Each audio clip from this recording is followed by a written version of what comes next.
Hey, Andrew. Yes, Steven? You know how we romanticize the days of going out to our local video store and sifting through endless amounts of movies, searching for our favorite films, and maybe even finding some hidden gems? Oh, yes, I know it all too well. That used to be my favorite thing to do. Unfortunately, everything is online now. Well, what if I told you that there was a place online where you could get some of them same thrills as going to the video store? Are you talking about Orbit DVD? I knew you knew what I was talking about. Orbit DVD is located in Asheville, North Carolina, and online with OrbitDVD.com, they bring you everything your physical media heart desires. Yeah, they have an awesome website that stays up to date with the latest releases from all of your favorite boutique labels as well as studio releases. Not only do they carry American labels such as Criterion Collection, Severin Films, Vinegar Syndrome, and Warner Archive, but they get routine shipments on imports from companies such as 88 Films, Arrow Video, Imprint, and so much more. And with the option to sell or trade your used copies for cash or store credit, they really bring that video store vibe to you. So go to OrbitDVD.com and stock up on your Blu-rays. And tell them Chasing Labels sent you.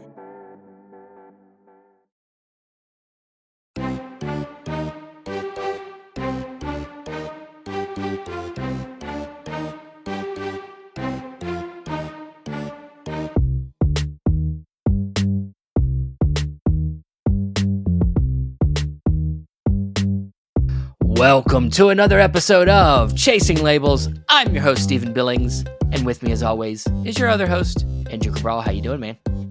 Doing good. Back once again here on Chasing Labels. This is spy number 88. We're getting close, Steven. I'm telling you, we gotta start brainstorming celebration ideas for 100. I don't know what to do, man. I just feel like this is always a celebration every time we come back. So what can we do to make it bigger? True. I think it's a celebration every single week when we get to talk about movies. I guess. Yeah, I know it's the best part of my week. Yeah, every week. but Yeah. I was just gonna say we have a returning guest. This is what's this number 3? Third time Third that time. this guest has been on. Yep, third time. And he's a regular contributor to some of your favorite boutique labels. He's doing graphic design work, layout work, and that is Mr. Scott Saslow. How you doing, man? Hey, everybody. I'm doing pretty good. This will be a nice little break from work. Yeah. But yeah, cool to be back. Good. So Scott, let's talk about so obviously you always got something coming out. So what's been some of the most recent work you've been really proud of lately that you want to talk about? Well, certainly Arrow's Film Noir Volume 2, Oh, yeah. which I was so happy when I got the email. I didn't know if they were going to do one or not.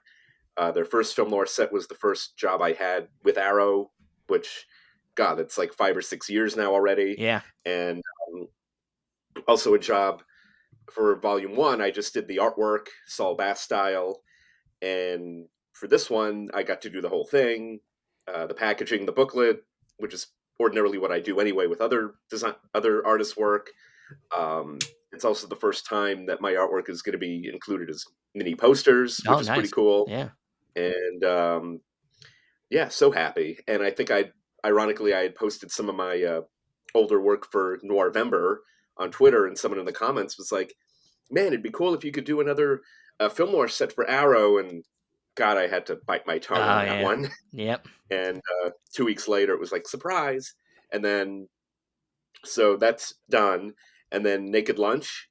Yes. I did not do the artwork for it, but it was cool to work on another Cronenberg a couple of years after Crash, and got to come up with, the prop recreations, business cards, one of which for Peter Weller's character, which we don't see, so I kept that pretty basic, and then a ticket to Interzone, which you barely see in the movie, and I kind of did it the best I could.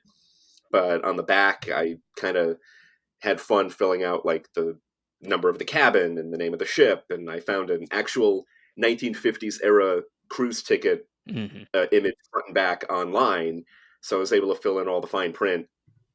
Please don't leave your baggage unattended, and text like that. And What else? Street Fighter set for Arrow.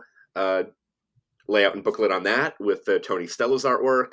Working on a release now with more Tony Stella artwork, which I thought was going to be announced yesterday, but it wasn't. Um, Also about to start work on a really big project for Arrow, which I'm not going to talk about, Okay. but it's probably going to be my biggest one. Not doing artwork, but it's going to be very involved. Yeah. And doing a couple things for Kino, working on the Casa Nostra set for Radiance, which I Nice. believe he announced. I literally have InDesign with the booklet on in the other window, and a few other things. So Hell yeah, man. never stops. Also working with a new agency out here in LA on a vinyl release that's coming up for a movie, and that should be pretty fun too. Nice. Now, when it comes to all of that like extra stuff, like you talk about like that ticket with the naked lunch Mhm. set, is that all like kind of always like already planned? Are they already throwing you them ideas, or do you get to throw some of your own ideas in for extra little things like that? Um, well, it was the disc producer's idea to do the ticket, Yeah. and we basically used the same template from I didn't work on it, Wolf of Wall Street, Yeah. which had the credit cards and Yeah. the fake money. Um, but so it was not my idea to do it, but I pretty much had carte blanche. And I think in the movie, the creature passes Peter Weller a little ticket, and you see an image of a ship, and I just tried to match that the best I could. Yeah. I think I looked at hundreds of images of boats, and then on the back, I just figured, well, what would a real cruise ship ticket look like? And I actually downloaded a copy of Burroughs' biography, so I snuck in a couple of little Easter egg references in there, and I also checked out a copy of the actual Naked Lunch book Mm. from the LA Public Library to see if that could maybe help, but it did not help. Um, that one that one's an odd read, and which is also an understatement. But no, yeah, those I pretty much have carte blanche on. The doctor's business card, the Roy Scheider character, you see it in the movie, Yeah. so I just had to recreate that. Um, and then Peter Weller's business card for an exterminator, that I just kept pretty basic, but I tried to keep it within that time period so it would look like a business card from the 50s. Yeah. And but yeah, I mean, I if I could think of a cool idea, I suggested. It's usually just a matter of time and money. Yeah. Yeah. Uh, and I'm not brought on these projects at the start. I'm brought on at a point where a lot of the work's been done already, and now it's time to start designing. So I'm not part of proposing things like that, but Yeah. maybe one day. Yeah. I hope. Yeah, hopefully. I mean, dude, you're working with everybody, and you just talked about Radiance. Radiance is getting started, and with what they've already started to put out already, it's they're hitting hard.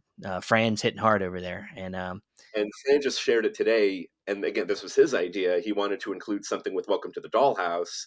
So he asked me to do a little bookmark, um, which is pretty fun. yeah, And I'd never seen the film. And as someone who was bullied a lot at that age, my first thought was, oh boy, this is going to be tough. It wasn't as bad a watch as I was expecting. It's a good oh movie. yeah, yeah, Um, but, everyone in her life is horrible. And thankfully, that was not the case with me, so it wasn't too bad. But I had fun doing that. I actually had to write in cursive for the first time in years when I was writing her name, and I'm sure there'll be more little things like that in the future. nice, Andrew. Very cool. Yeah, I'm actually looking at it right now. It's on it's on Radiance's Twitter. He just Mhm. posted a few hours ago. Very, very cool. I mean, there has been a literal like endless amount of like people you've worked with and work that you've done. I know at least here on the show we try to mention you as often as we can in terms of like when things are announced, Mhm. usually you'll post saying, "Hey, I worked on this, I worked on that." I try to always He like does. sneak it in I here or there. I can It's confirm that. usually for Arrow. It's usually for Arrow, but there's literally so much more that people are probably not even aware of. Specifically, you do a lot of work with OCN and the partner labels at Vinegar Syndrome. A lot of recent stuff that you worked on, like slipcover art for Brothers Keeper. You did layout work for Solomon King. Even stuff that I didn't even realize with another person we've had on the show twice with Fun City. where you did the layout work and booklet work for Married to the Mob, and I think Natural Enemies as well. Well, yeah, yes. And with OCN, I still do things for Altered Innocence, for Frank. He likes my stuff. But with OCN, there was about a 3 or 4 month period where I was filling in for Alessa, their art director, who was on maternity leave. Um, so most of it was QC work. Yeah. But then I got to do a few things that I may not have been able to do otherwise, like the Fun City stuff. I don't have any other Fun City titles in the hopper, but it was fun to work on a few. And Altered Innocence, I'll probably keep doing some stuff for them. And if Deaf Crocodile does any more 1980s Eastern European sci-fi animation, I hope they bring me in for that again. I've done 2 now already, but yeah, I'd love to do Fun City again. Nothing in the cards at the moment, and yeah, they want me, I'm here. And then Kino Lorber, uh, that's more remixing original artwork into something new. But I'm also doing the layouts because now they distribute Raro Yes. titles, so I'm doing all of the layouts for those now. Um, Nice. and yeah, I get a couple of titles from them every month. In fact, this the most recent Arrow announcement, which I'm sure we'll talk about, was the first month in a long time where I didn't work on any of them. Yeah. Yeah, I remember you telling me that in the message, Coincidentally, yeah. yeah, Yeah, coincidentally, when we have you on, you don't have something like that's out this week. Coincidentally, I know. Yeah, I mean, we had Tony Stella on a few episodes ago, Stephen, Yes. right? Yes. And we talked a lot about his process, mm, and just the way he kind of goes about, you know, uh, artwork and stuff like that. And it's just a completely different kind of eye-opening process in terms of how he does the work. Just fascinating how so much goes into all of this when it comes to just the various planning stages and how how long these things take to get from point A to point Z. Um, just it seems like it all comes like quickly, but I assume it's a long process. it's there's a lot of hurry up and wait, but at the same time, there's a lot of something could be in production or being negotiated or whatever for a long, long time, and then all of a sudden it's like, okay, we got the green light, we need it in a week. Yeah. So when I was doing Naked Lunch, I mean, I knew Arrow was doing Naked Lunch for a while, and then the artist Giles messaged me when I shared it on Instagram, and like he did that artwork a year ago. Yeah. So but every title's different. It's amazing we get the titles that we get, especially now where it's just nonstop. But yeah, every title has its own requirements and timelines and things. Even with when I did Mallrats for Arrow a couple of years ago, I think I got it, and then it was being announced just 2 days later. Yeah. Usually, I have a little more time than that. Um, but these things are often unpredictable, and everyone wants to just make the best product they can. And in Tony's case, he makes us all look good. Yeah, Mm. he's got his own he's got a very particular way he likes to work, and he doesn't I don't think he likes to bend. I mean, he's definitely he seemed to say that he's willing to work, and change things to make the other person happy, but there comes a point where he has to, say no to something sometimes, and but his work is just always just really stellar. I've It's had to distinct. I've had to make a few little nips and tucks to his work. I mean, we're talking about like shaving off a millimeter here and Sure, there. yeah. I think the only time I had to go back to him was on Major Dundee. I think we just needed a little more headroom for the slipcase, and that was it. Yeah.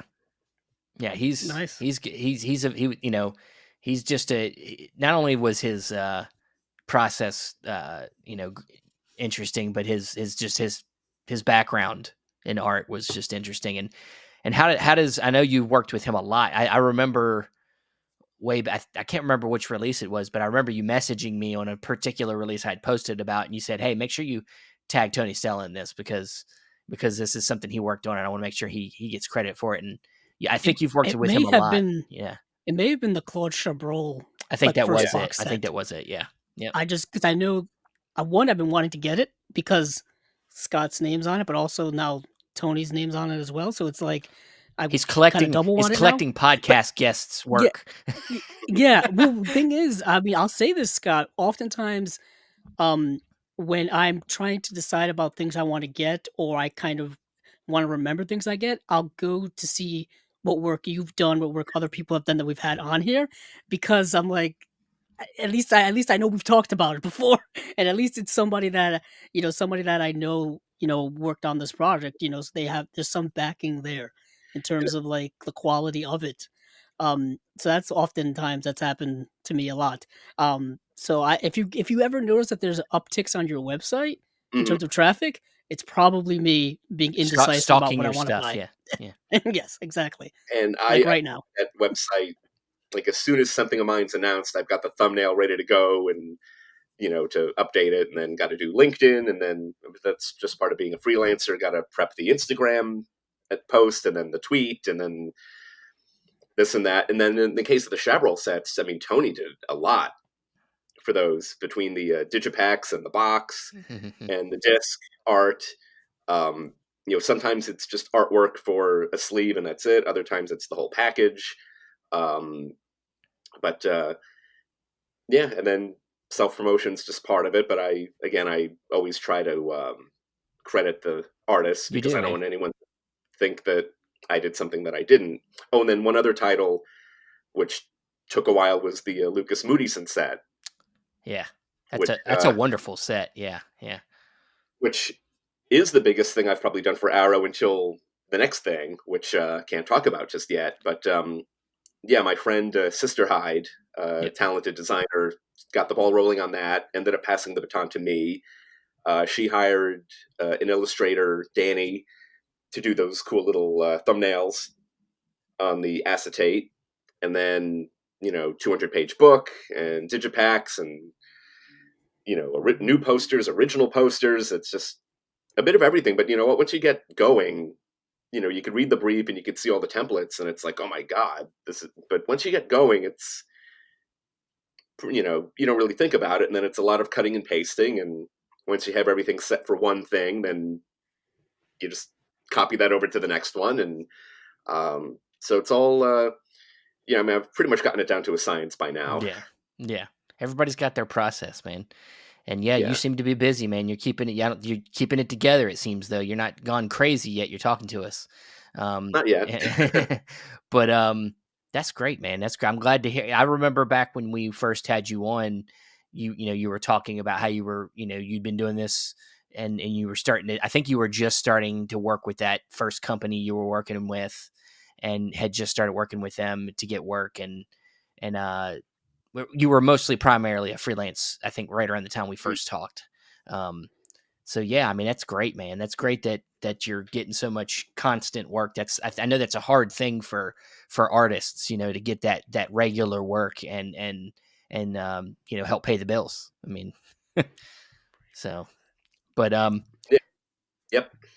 so since Scott's not going to spill the beans on the new thing that he keeps bringing up, um, you know, but let's go ahead and let's jump in. We got a big slate this week of a lot of different releases.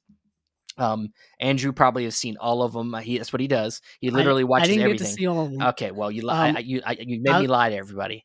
No, yeah, you did. Just why you don't want to build me up, and then all of a sudden I can't I deliver. figured you'd just Then go with that's it. just a Okay, problem. fine.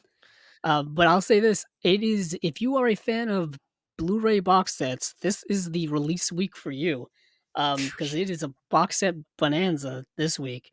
Um, and they decided to drop all of the announcements this week, the end of the week, like they always do, Thursday or Friday, and it was just a massive It's the amount best of couple just days. stuff all Best at couple once. days of my life. Best couple days. Thursday and Friday must have been like the best days. I know a lot of people were buzzing because this is all most of the stuff is really obscure, really like deep diving into archives and all kinds of stuff. A lot of stuff I've never heard of. Most of it never heard of until right now. So I had to do like a crash course in all this stuff. Yeah, But before we get into all the box set goodness, there are some non-box set things yeah. from some other places, right? Yeah, we got a few things to talk about here. So let's start with the old fashioned Kino. Let's go there, and we got a few releases that have released since last week. Um, so we'll start with a film that got announced on February 17th. Oh, wait, sorry, not that one. February 18th. And that is the film called The Hour Before Dawn, starring Veronica Lake. Yeah, it's got a brand new master from a 2K scan from a 35 millimeter fine grain print. Yeah, 1944. Anything on this one, guys? Well, I did get to see this actually before the madness began. I was like, you know what? I got a feeling it's gonna be a busy week. Let me start watching movies on Monday. So Yeah, I was like, yeah, this may be a good time to watch it. So The Hour Before the Dawn came out in 1944. Um, it's a movie that is directed by Frank Tuttle. Frank Tuttle is not probably not a well-known director, but he did direct another movie with Veronica Lake. I think it was This Gun for Hire. I just want to make sure that I'm right on that. Um, of course, they don't have it here, but he may have directed that or another one that I actually have here right beside me.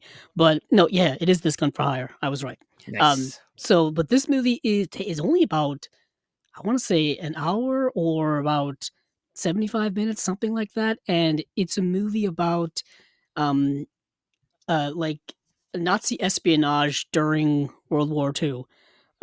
Veronica Lake and Franchot Tone are in the film, and what happens is a man gets married to this woman, and she turns out to be a Nazi spy, and it's happening during the whole um, kind of the blitzkrieg over England and the bombings and stuff like that, and kind of England at their brink, and they're about to like collapse, and it plays on this whole idea like, oh, there's espionage and Nazi spies. It's a anti-Nazi propaganda film from the 40s. I mean, we've seen they made so many of these. This is one of them. It's not a great film. Apparently, it's notorious for being one of Veronica Lake's like most poorly acted films. Like she's trying to do a German accent, but also trying not to, go jumping in and out. Um, it's not a great movie. I would say it's not particularly Okay. memorable. So yeah, that's it for me on that. Anything? But the other Yeah, film, well, I was going to Steven. say anything to add, Oh, okay. Scott. Anything? Did you have anything to add? Not about that movie Okay. specifically, and I'm sure we'll talk more about Kino later. Yes, But they've just been cranking them out left and right. that's the normal. You know, That's the normal Kino. Yeah, they just. Oh Yeah, yeah. yeah. yeah, I mean, they've been slowing down a little lately, but there's just so much coming out the right now. I know the the 4Ks, the Paramount titles. Mm. Yeah. They did that Paramount deal, which is still getting good stuff from. Yes, They just had not a big, but they had a Francois Truffaut like little Yeah, collection they had a come out. little bit of a French, new wave and noir kick Yeah, going lately. Yeah. actually, Scott, didn't you work on one of those kind of French type? Wasn't it the Arsène Lupin collection? yeah, I did the. That was yeah. They gave me some original artwork, and I kind of just recomposed it for the packaging, and yeah, that was pretty cool. It's 3 Lupin films in one set, and then one of the first jobs I had for Arrow was the Godard and Gorin Mm, set. Um, but yeah, yeah. but yeah, Kino and the Paramount deal. I don't know if they announced anything this week, or maybe, but you're lucky I wasn't here when they announced brain donors because I would have done an hour just on that. Oh man, jeez. So, I yeah. I noticed you also worked on uh The Trap starring Lon Chaney, which we talked about a couple episodes ago, Steven. It was either Um, it might have been last episode. it may have been Yeah, yeah, last week or the week yeah, before. another one Um, where they'll give me a couple of original posters and some stills, and yeah, they'll want can you get me a first pass in a week, and I'll just kind of throw everything at the wall and see what sticks. Um, I'll do my own titles, which is difficult sometimes when it's the film is almost 100 years old, trying to get those vintage looking typefaces. yeah. The one that I ended up going with, the title was retraced from the original artwork, and yeah, pretty straightforward process. And then yeah, have just yeah, gonna ask, do you find it more difficult the older a film is that there's just less material, like original material to work with, especially something from the silent era? it's part of the challenge actually, and I enjoy it. I did a title which I don't think they announced, but I did one recently where I basically had two posters to work with. One I could use, the other one was sort of was not in a good state and basically unusable. So then it's like, okay, I have to use the other one, and the materials often inform what the final product will look like in those cases. And then coming up with a title treatment actually proved to be very difficult since I couldn't quite match it to the poster. So then it just became, okay, you know what, I'll try to do the nicest looking title treatment I can while still looking appropriate to the period, Yeah. even though it doesn't look like the title on the poster. Yeah, it's to do to even if you're not doing the artwork fully for something, just kind of making sure that it at least hones in on what makes the film. If you gotta just like with any artist, you got to make sure with that one image you're trying to get to the center of the film, and you're not you know misleading people with the image or anything like that. And that's a tough thing to do. So But on the other hand, Kino just announced uh, uh, two comedies, a double feature, Oh Doctor and Poker Faces, and I actually had some pretty good, high quality artwork for that. So I was able to actually get a bunch of good comps in, and then, not to mention the difficulty of combining the artwork for two titles into one package. yeah, But in that one, they chose one comp for the sleeve, and then the other one I actually used for the disc. Uh, so that's a rare case where it's two completely different artworks. Usually it's just one, and then that same one's repeated on the disc and on the yeah, O card and so on. yeah. But then again, like that one, you never know, and you get some cool surprises. Nice. All right. So moving on to the next title here, and this is one that we kind of when we knew this was going to come eventually because we we talked with the man behind this restoration at American Zoetrope, James McCoskey, and we knew that this was the next thing he was working on. From Francis Ford Coppola, we have Paris is Burning.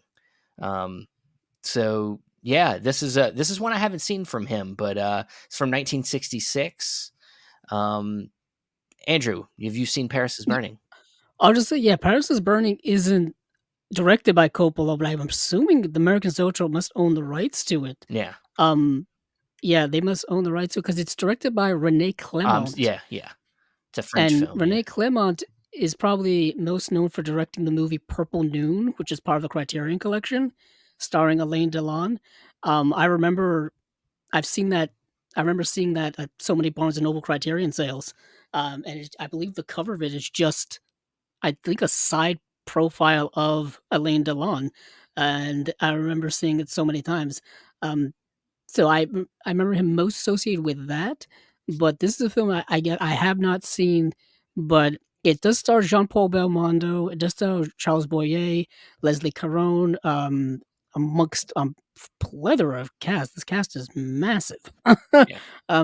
It just very long, and currently it was nominated for 2 Oscars: Best Cinematography and Best Art Direction slash Set Direction, however you want to say it.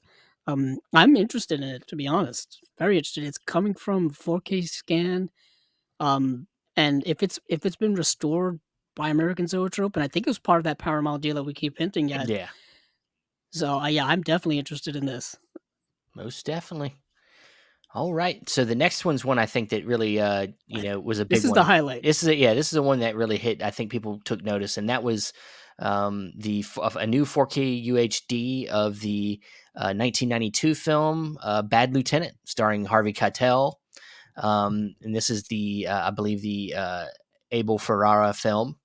So yeah, this is one that's kind of notorious for the Harvey Keitel gets, I think, nude in the film. A lot of The people. the cover that they're using here for the poster is literally the scene Yeah, of him naked walking yeah, towards the camera. Of course, they cover his, private area his here, junk. Yeah, but I'm pretty yeah, sure that's like the poster of the movie. yeah. And that's what they decided to use. Abel Ferrara, ever the provocateur Yes. of cinema. Yeah, I actually own this movie on Blu-ray already, I think, and this is going to be an It's going to be incredible a big. upgrade. It's going to be. I think this is going to be a big seller. And of course, don't confuse it with the Nicolas Cage Bad Lieutenant. It's a different movie.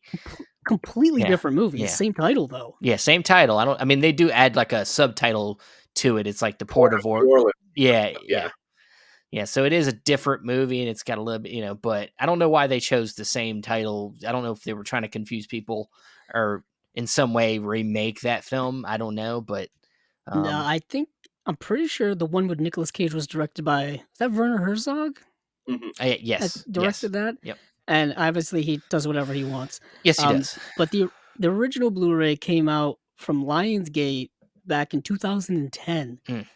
Is currently in print for $10 on Amazon, but I'm pretty sure people are going to hold out for this. This is a notoriously rated, I think, NC-17 film. Um, it's a graphic film, as many Abel Ferrara films are, and yeah, there's so much to say about it that I just don't want to give anything away because it's just let people watch it, or if you already seen it, you know what I'm talking about. Yeah, Um, but yeah, I'm excited for it. Scott, anything on Bad Lieutenant or Abel Ferrara or? No, not at the moment. Okay. Yeah, he's not always, he's one that I've maybe seen a couple films of his. I know I've seen what's the vampire one, Andrew? The black and white vampire film, Addiction. Um, I think it's called yes, Addiction. Yeah. Um it's either addiction or affliction, but no, affliction is that's the Paul Schrader film yes. Yeah, I've that I'm seen thinking of. Addiction. I own Addiction. It's got I think an Arrow release. But I think that might be the only thing I've seen of his. I might have seen one other thing, but he's kind of a director that's on the fringes. I mean, people know his name, but he's not. I don't feel like people have given him a lot of looks. So, but Yeah, well, I've notoriously brought him up a few times, because I think a lot of his stuff has gotten he some releases here and there. I yeah, think I mentioned his movie Pasolini, yeah, the Willem Dafoe starring film about Pasolini. Another film that I think has also gotten an Arrow release, but I think it's only gotten a release in the UK is King of New York. mm. Oh yeah, I do King of New have that York. film. Well, then I've seen that film too. Oh, okay. Yeah. Yeah, it's the movie starring Christopher Yes. Walken, Lawrence Fishburne, David Caruso, Wesley Snipes is in Yeah. it. Um, yeah, I've always wanted that 4K because I heard it looks It does fantastic, look good. but they Yeah. only released it in the UK. Yeah. Well, UK likes 4Ks too, Andrew. That's very Yeah, true. Well, it's region free, yeah, it is. so It I don't is. know why I've been Yeah, you don't need waiting to on it. hold back on that one. You can go for it. Never need, yeah, don't need And to you're hold back. in your region free anyway. You don't need to hold back. But we do have one more from Kino, and that is a film that was announced today, coming soon. We have a film from 1951 starring Dick Powell, and that is You Can Never Tell. Um, I know the name Never Dick Powell. tell. I don't really know anything about the film, but No, they just announced this a couple of hours ago. It says an ex-army dog inherits a fortune from his eccentric millionaire owner, as he should, and which is poisoned. Asks the leader in heaven for animals to send him back to Earth as a human private investigator to solve his own murder. hmm, That is as zany as can be. wow. My goodness. Sounds like it Oh should my be god. remade by Tim Allen or something. Where he's It may have been. I don't know. But yeah, yeah. I mean, I Yeah, I would say I know Dick Powell from his other work in like Murder My Sweet, The Bad and the Beautiful, The Gold Diggers of 1937, uh, stuff like that. But this movie sounds just incredibly screwballish. yeah, Um, Obviously, way past kind of the screwball comedy era. So yeah, I'm curious about it. I'm curious. definitely. Uh, so I think that's it for Kino, right? That is it for Kino. Yes. We had a couple more one-offs I wanted to bring up. Ooh. From Oscilloscope, we have a film called Stanleyville. Getting details. We might have talked about this one already, um, but it's getting some details. It's a film from 2021, so pretty recent. And yeah, Oscilloscope's not a label we see a lot from, so I figured I'd bring them up.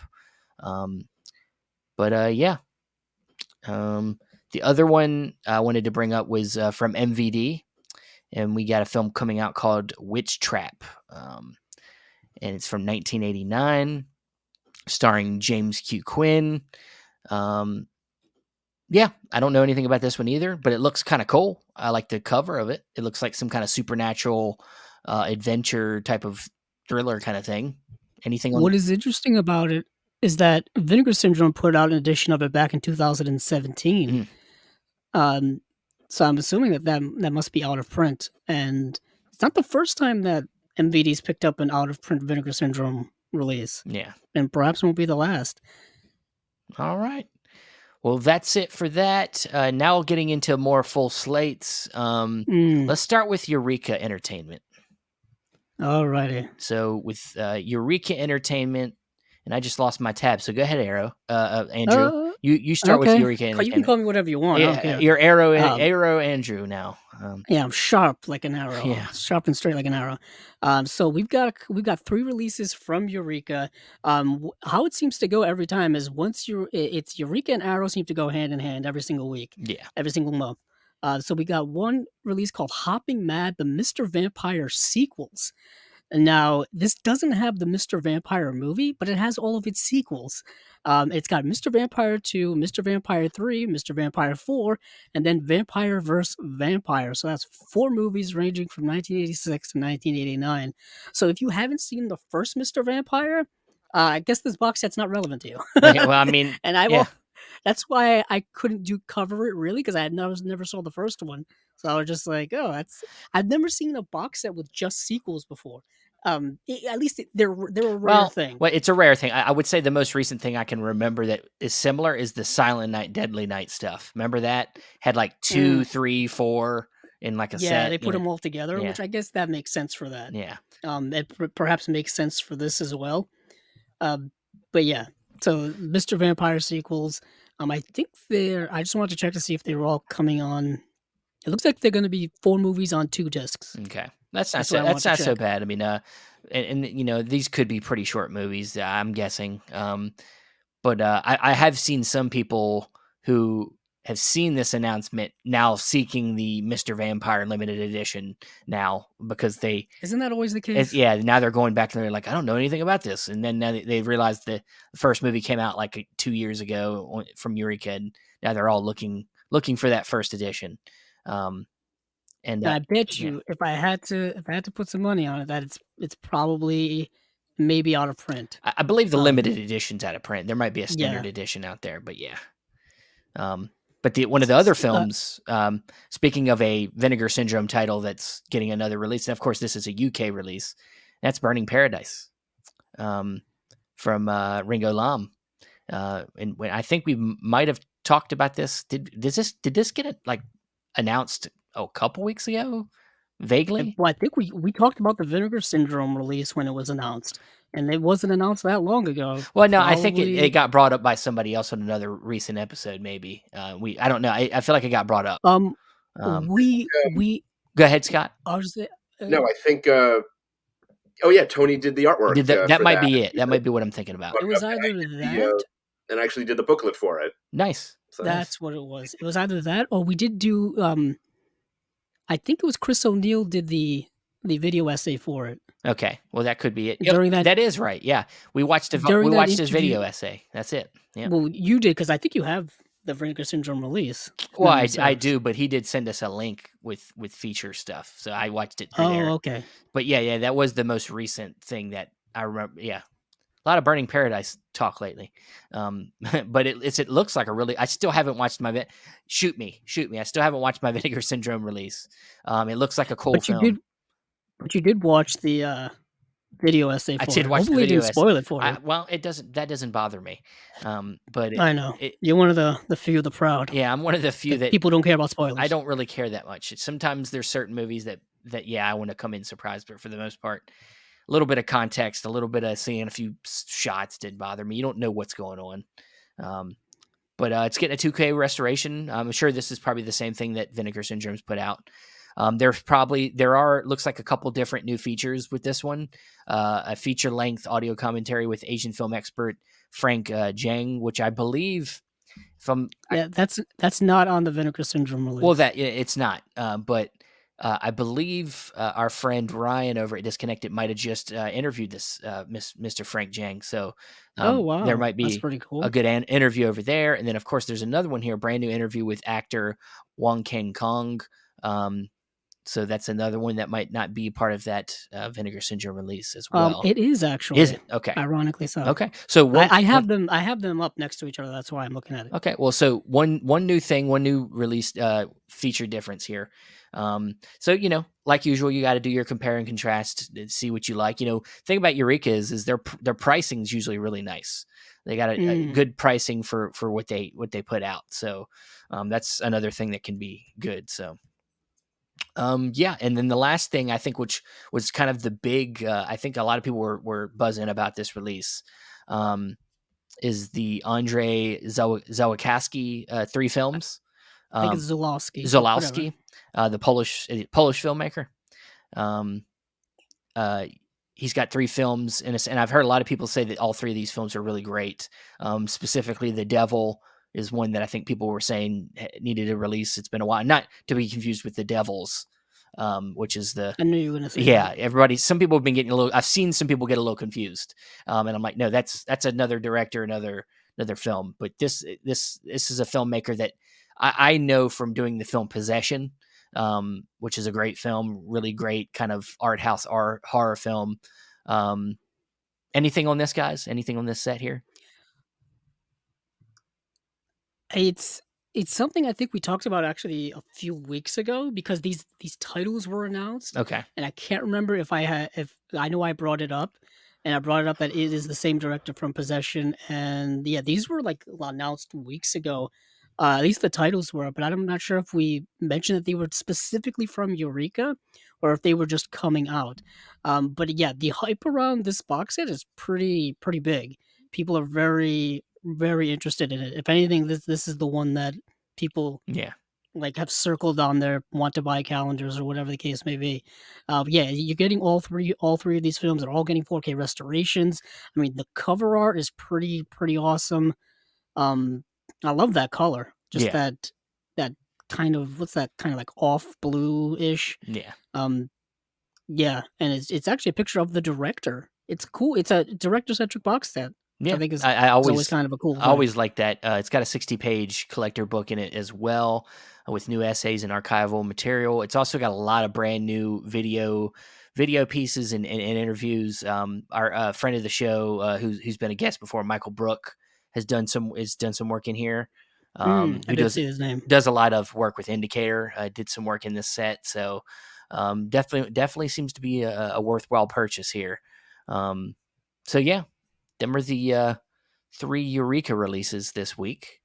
So let's move on to another UK label. How about Arrow Video? Oh, you swooped over there. I'm swooping Gotcha. over. Staying in the same geographical Yeah, region. I figured I don't want to do a plane ticket to like another region area. I know, Like I mean, expensive. there's a Expensive. couple UK labels I could have went to here, but like I figured Arrow would be the next one on my list. And Gotcha. but with Arrow Video, we got a somewhat small slate. And so, I'm not saying disappointing, but definitely kind of it didn't seem did not. There's a couple upgrades here, and then some single releases. And honestly, one of the single releases I really not down for. I don't really care for it. Oh, Um, okay. That's a you're little ready hot for me take. to do my hot take, right? Yeah, Um, what's your hot take on this? okay, so I don't care about this movie Black Hat. I've seen it. Oh my It's not goodness. good, and it doesn't even have this apparently director's cut version that people saw. And Apparently there's like 3 cuts of this movie that yeah, I've heard. and Uh I don't I there's a theatrical cut which came out. First of all, this movie came out in 2015. I could have sworn it came out just the other day. Um, it came out in January of 2015. That's never yeah, a great sign. yeah. Um, so we got theatrical cut. There's a director's cut. I heard there was a third cut of the movie done by Michael Mann. I don't know if he's got if he's got Ridley Scott syndrome or what's going on. Wow. Well, it happens sometimes when a filmmaker makes a film and it just seems to get away from him and he can't let it go. And in this case, I think this is one of the movies where it just didn't work. Like what he filmed Yeah. So, just didn't work. I mean, yes, I was first just of gonna all, ask Scott if he had seen it. have you? I was Yeah. I I've seen it, and it did not really make an impression on me. I remember when that director's cut premiered, but it premiered like on TV in the middle of the night or something, totally Yes. Yes. random. But the international cut that's on this release is not that. I think there's only like a difference of like a few lines of dialogue, and they did try to get that cut, but it's rights issues. Yeah. So it does not Of have that course. director's cut. And then someone else on one of the Blu-ray.com forum, or someone I guess saw a Q&A with Michael Mann who maybe implied that he wasn't quite done with it yet. So, which I don't know, but have we seen the definitive cut of this movie? No clue, and it wouldn't be the first movie that had that many cuts. No. I'm thinking of Oliver Stone's Alexander, which Mm. every time that got reissued, always seemed to have a new cut Yeah. included on it. But I'm glad I'm glad it exists and that Sure. Arrow did it, and it's reason enough to see the movie again, since I think I almost fell asleep during it the first Well, time. I'm a Michael Mann fan. I love Michael Mann. Me too. I love Collateral. I love, of course, Heat. I love some of his, Thief is another great film from the Criterion put that out. So I enjoy his films for the most part, but this one was just, I got excited for this one. It had been a while, I think, since we had a Michael Mann film, maybe since Miami Vice, I think was the last film before this one. Um, He and he does take his time. yeah, he's a filmmaker that really takes time, and I appreciate that. But this one was just a miss for me. They also tried to convince me that somebody that looks like Chris Hemsworth was some kind of hacker nerd guy, and it didn't make sense. He was a buff, good look, one of the best looking dudes in the world. Being a hacker guy, I don't think so. That didn't convince me at all. It's obviously this was right in the middle of when he was. I mean, he is still technically playing Thor now, but even back then was when Yeah, the MCU was in full move. I think like around 2014, 2015, you're getting this is right like around the the time height of of the it all. Avengers had Oh yeah, this yeah. was like 2012 was when the Avengers 3 came. years post Avengers. I mean, this is right in the middle of the height of all that stuff. And there is a director's cut that's 3 minutes longer, but apparently, like, dialogue has changed and they They moved some Michael Mann moved scenes. scenes around. Yeah, Um, it's just to make the film flow a little better. It is currently, as of this recording, streaming on Netflix, which is where I watched it for the first time. And, what is interesting is I don't think we've released this yet, but we did interview someone who did the location scouting for this movie. yes, yeah. Um, and Weird so I enough, didn't wanna yeah. say the name because Steven gets mad at me when I, like, When leak out well, interviews. this one has been because I did announce this person's going to be a guest on the show, so they know that this person's coming. Oh, Um, okay. Nah. so Alright, so you won't get mad at me then. no, I won't get But mad at you. but he did reference, working with Michael Mann and doing the Yes, location scouting for this movie because this is a very international film. I think it's set entirely in, like, it's China, Singapore type area. Jakarta, and yeah, Jakarta, like that end of the world, yeah, very East Asian and whatnot. It's also Michael Mann's first film that he shot all digitally. mm, He had yeah. used digital cameras before in a couple of some of his earlier work, but this is a film he shot all digitally, and it looked like it. There was at times when he was using like GoPro cameras, and I was just like, "This." It was in that mid to 2010s era. People were using GoPro cameras in movies, and now they've kind of gone away from that. And it just looked like a very like this was made at that He specific time. he's got a particular style where he's like, I feel like I mean, first of all, he's a director that cares about things being cool. It's about everything being awesome, like, and cool and slick. But then he films it in like the most unslick way. It's like That grainy, yeah. and like it's very contradictory of what he's trying to show with the material. But then he films it Mm. in such an unslick way where it's like grainy video Well, camera, like, specifically, I think specifically Black Hat. yeah, Black Hat had a specific, kind of not dour aesthetic, but it looked like it was shot digitally. It looked like it yeah, was, shot handheld, stuff like that. yeah. It didn't look like like if I was showed that someone that movie and didn't tell them it was a Michael Mann movie, I don't think they could tell it was a Michael Mann Th- movie. It's the one It thing. also the movie for a thriller didn't have much Thrills. energy to it. uh, You know what I mean? When it's like an international espionage thriller, yeah. I'm like, It's it's like, it's where's like the energy in it's this honestly movie? like the lesser version. It's like a lesser version of Swordfish. Like, it's like, that I thought about that a yeah. lot actually, But because it's kind of a similar premise where you gotta get a hacker to do some hacking yeah, against his will. the one thing that does bother me sometimes about Michael Mann is the handheld thing. Sometimes I think it was even in the film Collateral, maybe it might have been another one of his films, but there'd be scenes where like somebody's talking and then you'd see the camera moving, like, and what I'm like, keep the camera still, please. Just keep the camera still. We don't Well, need to that move the camera right now. And he thing is, keeps like, like stuff like moving, that, like, well, the 2000s had a lot of the handheld stuff. yeah. That was when the handheld became, like, super David Ayers used. I does mean this a lot. Like, think of all the Bourne films. Jesus Um, Christ, them films the first hurt Bourne my film by head. Doug Liman, Yeah, the God, camera's like all like this. I dude. remember seeing it in the theater, and then watching it at home, it's like, "It's a little jumpy." Yeah, It's it's a a little little jumpy. chaotic, but off the hate train, Yeah. No, hate train, it it's just it's it's not one of Michael Mann's it's favorites not of mine. it's not, and it's fine. There's people that like the film, and Yeah. it'll Yeah, be of a good course, you chance for like them it, to go get a right good ahead. release of this. I'll say this, it is the first 4K UHD release of this movie, Yeah, and this movie's been around for over 7 years, and it's the first time it's gotten a 4K UHD release. yeah. So that's First time. it's going to be good for somebody. The other stuff that's already been released before that we'll talk about is the Last Starfighter is getting a 4K, and it's new 4K restoration, so that's a good thing. Probably all the same. It looks like probably all the same feature Special material. features? Yeah, because I have the Blu-ray that came out a few years ago. Oh, okay. Um, I know that Blu-ray's been pretty cheap for years, and yeah. I was thinking of buying it for the longest time, and then Now this. Now I you're guess yeah. now this is out. I'm very curious how this is going to look in 4K because the film came out in 1984, and there's a lot of special effects shots in it. Hmm. And I'm like, how is this gonna translate into, this high resolution thing? Is it gonna Well, make these effect shots look worse? I can tell you, even on the Blu-ray, they look kind of weird. Well, But it yeah, looks like a 1980s yeah, computer game. yeah. Early CGI. Yes, Yeah, yes, yeah, yeah. very early CGI, and it looks like it too.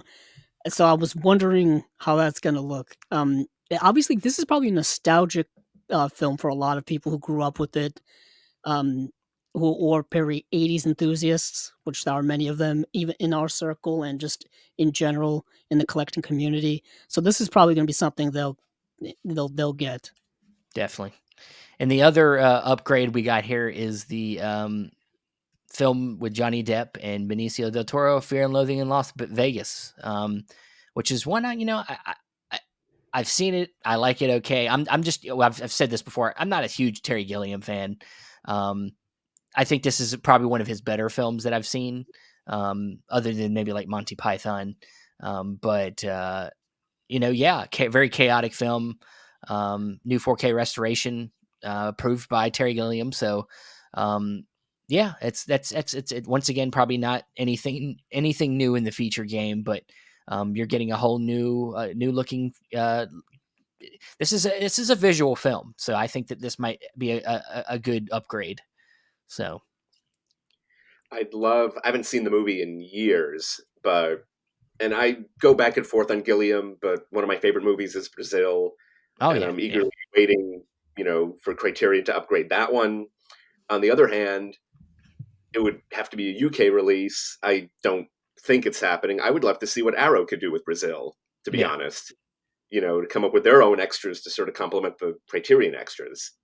yeah, definitely. I mean, Oh who yeah, knows? because I mean, both this and Brazil are much older Criterion releases. I Hmm. mean, their DVDs came out mid 2000s, and then their Blu-rays were basically just bringing those extra features over to Blu-ray, and those came out in probably early 2010s. I know because I remember Fear and Loathing was probably one of the earliest uh, Criterion Blu-rays that I ever bought, and it was yet again it was a movie that I watched a few times over. Um, just a mind trip of a movie. Um, You know, you Johnny Depp in the '90s yeah. was doing some of his best work. Um, I mean, you know he who? I mean, I know Arrow's put out some Gilliam other than this, so it's definitely there's a chance that Brazil could come over there. But this does, being that it is early Criterion release.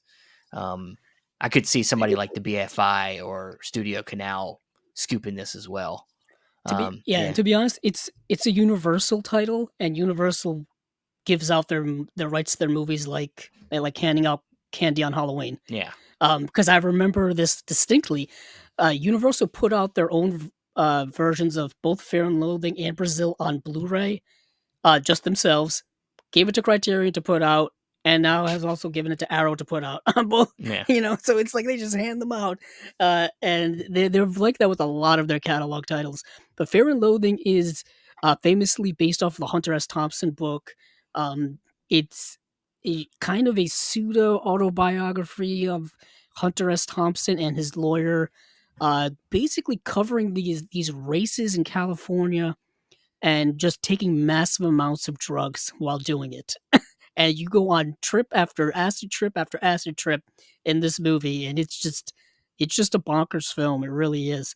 Um, it's one of the first Gilliam films I think I ever saw, and it kind of set the tone. I think for what my expectations were for the rest of his filmography. But yeah, we have I think Two other releases here. two other releases here. Yeah, so one of the other releases we have here is the Beta Test, which is I believe, a newer film. Um, Looking for a date here, and it's not showing a date. I think it's 2021. Is it? Okay. But it's a description as a Eyes Wide Shut meets Office Space, which is Yeah, a that grabbed me right away. yeah, I know. The player in Black Mirror in the Beta Test, the acclaimed thriller with Jim Cummings, creator of Thunder Road and The Wolf of Snow Hollow. A ruthless, manipulative, soon to be married Hollywood agent receives a mysterious letter inviting him to an anonymous sexual encounter. After some uncertainty, he accepts, but euphoria turns to be paranoia as he becomes ensnared in a sinister world of lies, infidelity, and murder. So kind of sounds Yeah. kind of cool. I mean, yeah, Yeah, never accept, I guess, anonymous things like that why from not? anywhere. Well, because you can get ensnared in a But that's predicament like sometimes. That's this. only in this movie. You can, yeah, they're gonna get you, I guess. But I know Jim Cummings from Thunder Road. I've seen his film Thunder Road. I think Yes. I used to follow him on Twitter, and I think he used to follow me, but I don't think that's the case Whoa, anymore. whoa. But he's like an indie filmmaker who's made a few films over the last like several years, and Yeah, if you're in the indie realm, you may have heard his name. yeah. Oh, But this is his newest film. I enjoyed Thunder Road, and I remember after I watched it, I remember thinking like that was it. Wow, it's like Marriage Story, but if all the characters were pathetic, and I mean that's a compliment. The beta test was interesting, and I should probably see it again. yeah. It was interesting. Okay. All right. Well, Scott's. It's one of them. If you're if you're telling yourself you need to watch it again, it might be that maybe you missed something. Like, so that's good. That's a good sign. At least you're not just throwing it away and saying it's not worth it. So that tells me there's something there. So that's good. But the other film that we have here is a Hong Kong film from Golden Harvest, and that is the film Hand of Death from 1976. So this looked cool. I watched the trailer of this, and this looked really fun. Andrew, can you tell us anything on this one? I didn't get to see it, but I can tell you it's directed by John Woo, so it's an early Ooh, John Woo film. nice. So you can pair this up with another of his releases recently, which I think got a Criterion release, didn't it? It got actually, I think, a Criterion release, as well as I think Eureka put it out. The Last Hurrah for Chivalry Yes. was Yep. another early John Woo film from 1979. So you can pair that up with that, whichever edition that you got, and you got yourself some early John Woo goodness. Um, yeah, I'm cool with that. I Some, I think that'll be a big selling point for people. John Woo there by I tell you, himself. it's every single week now. Whether it's Arrow, whether it's Eureka, 88 films, Vinegar Syndrome's gotten into it. We get something from Golden Harvest, or we get something from Shaw the Brothers. Shaw Brothers. Yeah. It's either one or the two, or sometimes both. There's a lot there to mine. So, but all right. Well, I am going to take that ticket. I am going to move us over to Australia, and we're going to talk Okay. about Whoosh. some imprint titles. We're going, hopefully it's a little warmer. I'm sure it's like cold in the UK. Um, Probably a little warmer in Australia. Um, I did anonymously randomly check what the weather was like in London earlier, why would you and do it was that? cold. Are you going there? Well, I was having a debate with my father about, are they playing, soccer, AKA football, this time of year here, like here in the US? Yeah, And apparently the MLS has started already. And I'm like, it's February. It's got to be cold out there. yeah. We're getting snow in places that aren't supposed to be getting snow. And then he's like, then he made the counter argument. Well, they play basically year round in the UK. And I'm like, I wonder what the weather was like there. So I was like, I asked Siri what the weather was like in London. You had to ask. 37 degrees if You asked anyone's Siri. interested. You didn't even type it. You asked Siri. Oh, come Oh on. I got man. no time for this. Ah, Gotta go to the Jesus. weather app, gotta type in London, then they're gonna give me, like, random other Londons around the See, world as if anyone cares about I that. have to keep all that stuff in my phone anyway because when I'm booking guests, I'm literally talking to people all around the world all the time. So I got to always keep time in mind all the time. So I always got all that stuff like Yeah. bookmarked. I got all that set up too, like, I have, like, what time is it in Australia, UK, Yeah, Paris, yeah, um, LA, yeah. California, stuff like that. Just for the heck of it. We're international mindsets here, people. We like to Honestly, it's broaden our harder to book minds. people in our own time zone than it is to book people in different time zones Ironically, I think we've nowadays. had more guests from outside of our time zone than inside of our time zone. It's just easier because not everybody can stay up at 9 o'clock. So if we get like Scott here, who's Yeah, 3 hours behind us, I mean, it's a little bit more a better time for people convenient. 6 o'clock. Mm, Um, but trying to get people to stay up with us at 9 o'clock is hard. We go to the UK; they're 5 hours ahead of they're ahead us. of us. So then we just start at a weird time for us, which is like a lot of times 5 or 6 in the morning, and then they get like a nice 10 a.m. Start or something. I'm gonna stop now, but Yeah, it's the you're going. Yeah, I fun know. This world is of turning into booking. Back to the Future. Yeah. So let's go to Uh, Via Vision imprint releases here. We got it yes. looks like a slate of 1, 2, 3, 4, 5, 6 films. Um, No box sets. Thank you, imprint, for no box sets. yeah, yeah. They typically are pretty pretty routine on the box sets, and they've even announced one that hasn't even been officially announced for which month yet, which is that what is it Walter A Hill Walter box, Hill set. yeah, which still hasn't gotten an Yeah, official date yet, but it's coming. yeah. Um, But they announced two box sets like last week, so we're good. yeah, yeah. But we've got an eclectic group of films here. We got April's releases, or I'm sorry, May's May. releases.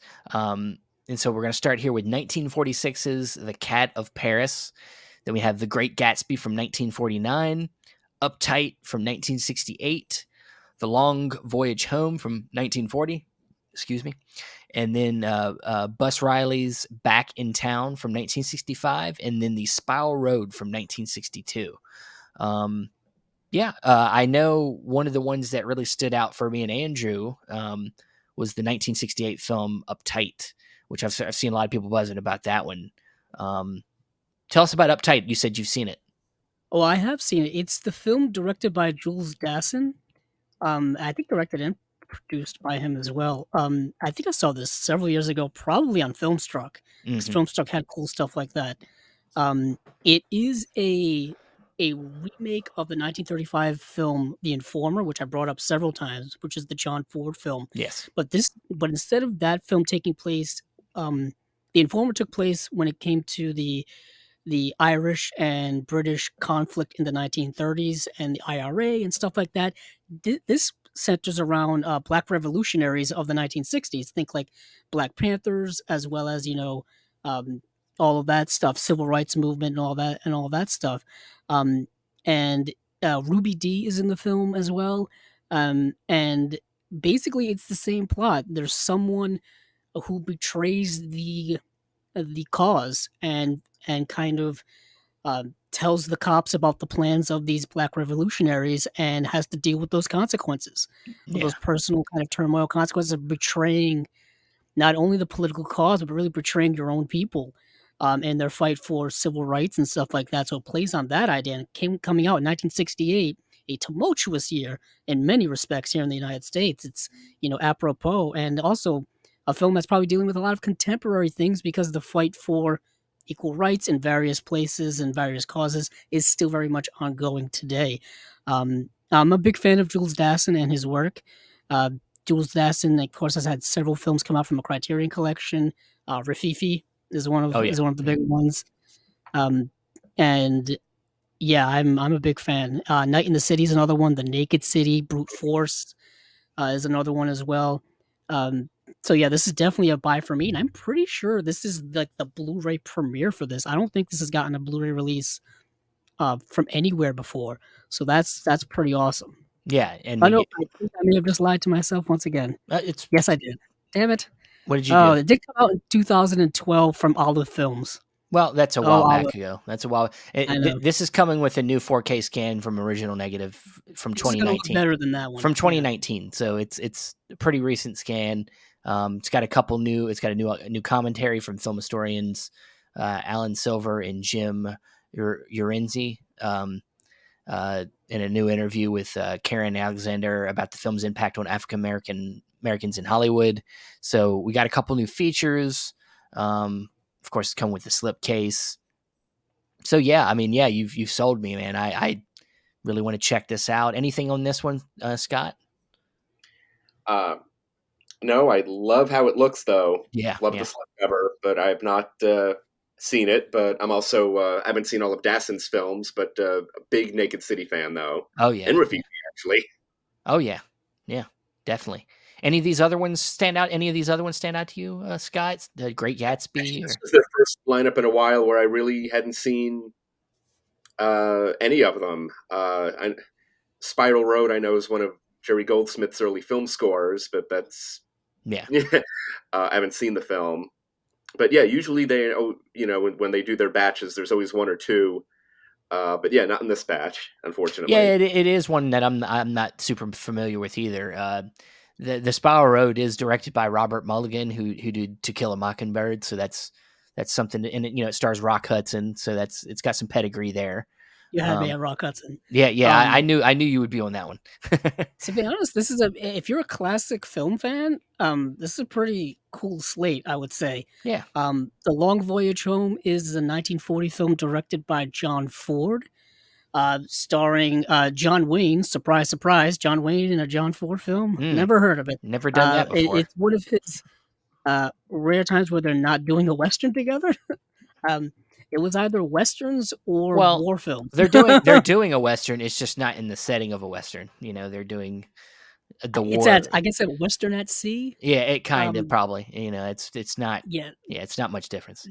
this film is actually based on an anthology of 4 plays by the poet, or the writer, yes, yeah, writer Eugene O'Neill, kind of combined into one story, and it takes place during World War II, and it's about these it takes place predominantly on a merchant ship with a cast of characters, really. John Wayne, Thomas Mitchell. Thomas Mitchell was in It's a Wonderful Life. Ian Hunter, Ward Bond. A lot of these classic people will know, classic film fans will know, and it's a movie kind of about the camaraderie what's on the ship, the drama on the ship. They think that there's a Nazi spy perhaps on the ship as well, so they got to like deal with that and those consequences potentially. And there's a third act when they make it to the shore, and that kind of changes the game of the film a bit as well. It's shot by Greg Toland, who would go on very soon after this to shoot Citizen Kane. Mm. So the cinematography is really fantastic. And yeah, it's a Best Picture nominee for 1940.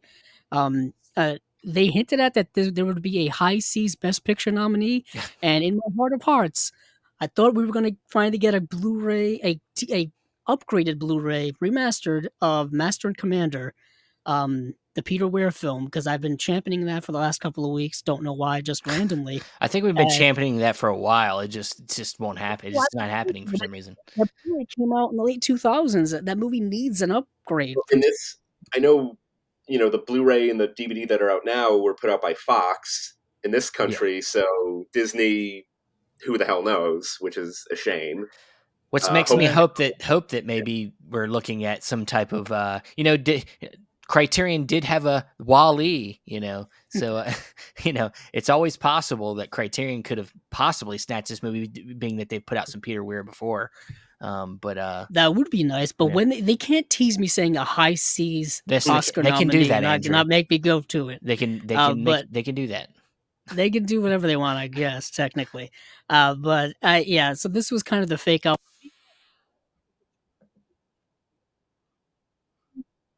But it's a solid film. I would recommend it for John Ford fans. If you like his work, if you're Steven Spielberg, you know he's gonna get this. Um, but The Great Gatsby is another one that I got to check out. Um, for me, The Great Gatsby is one of my favorite books of all time, and one of my favorite kind of stories all time. Really, it's one that I covered several times throughout my education history, like required reading in high school and college courses and all that kind of stuff. This is on probably every summer reading book list everywhere. I think I've owned a few copies of it. Written by F. Scott Fitzgerald, came out in 1925. This isn't the first adaptation of it. There's been several of them, and I know people know the most recent one. Too many of them. Yeah.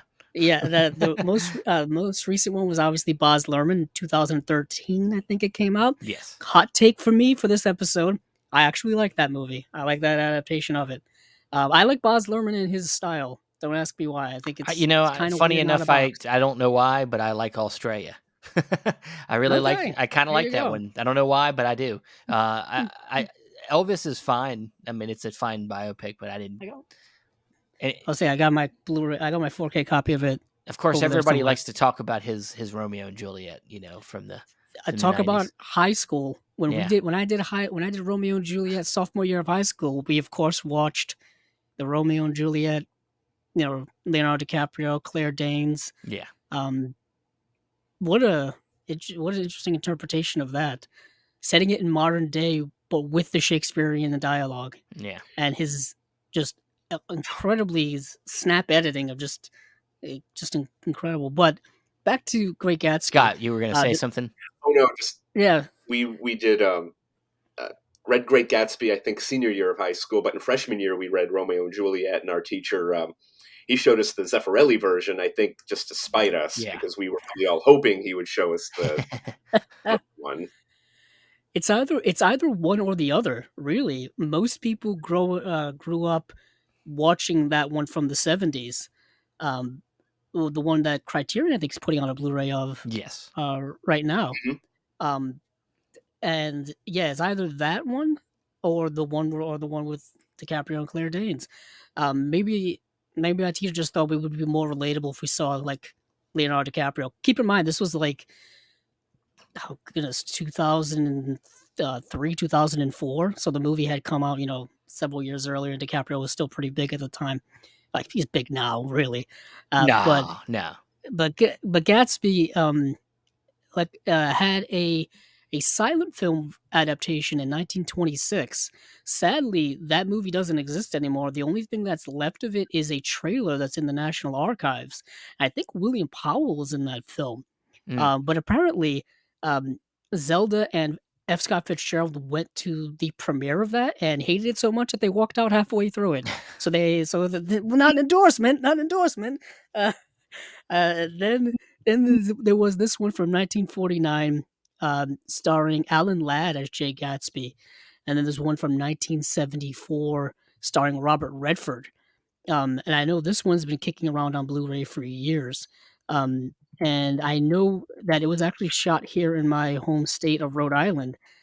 Shot down, I think, most dominantly in Newport.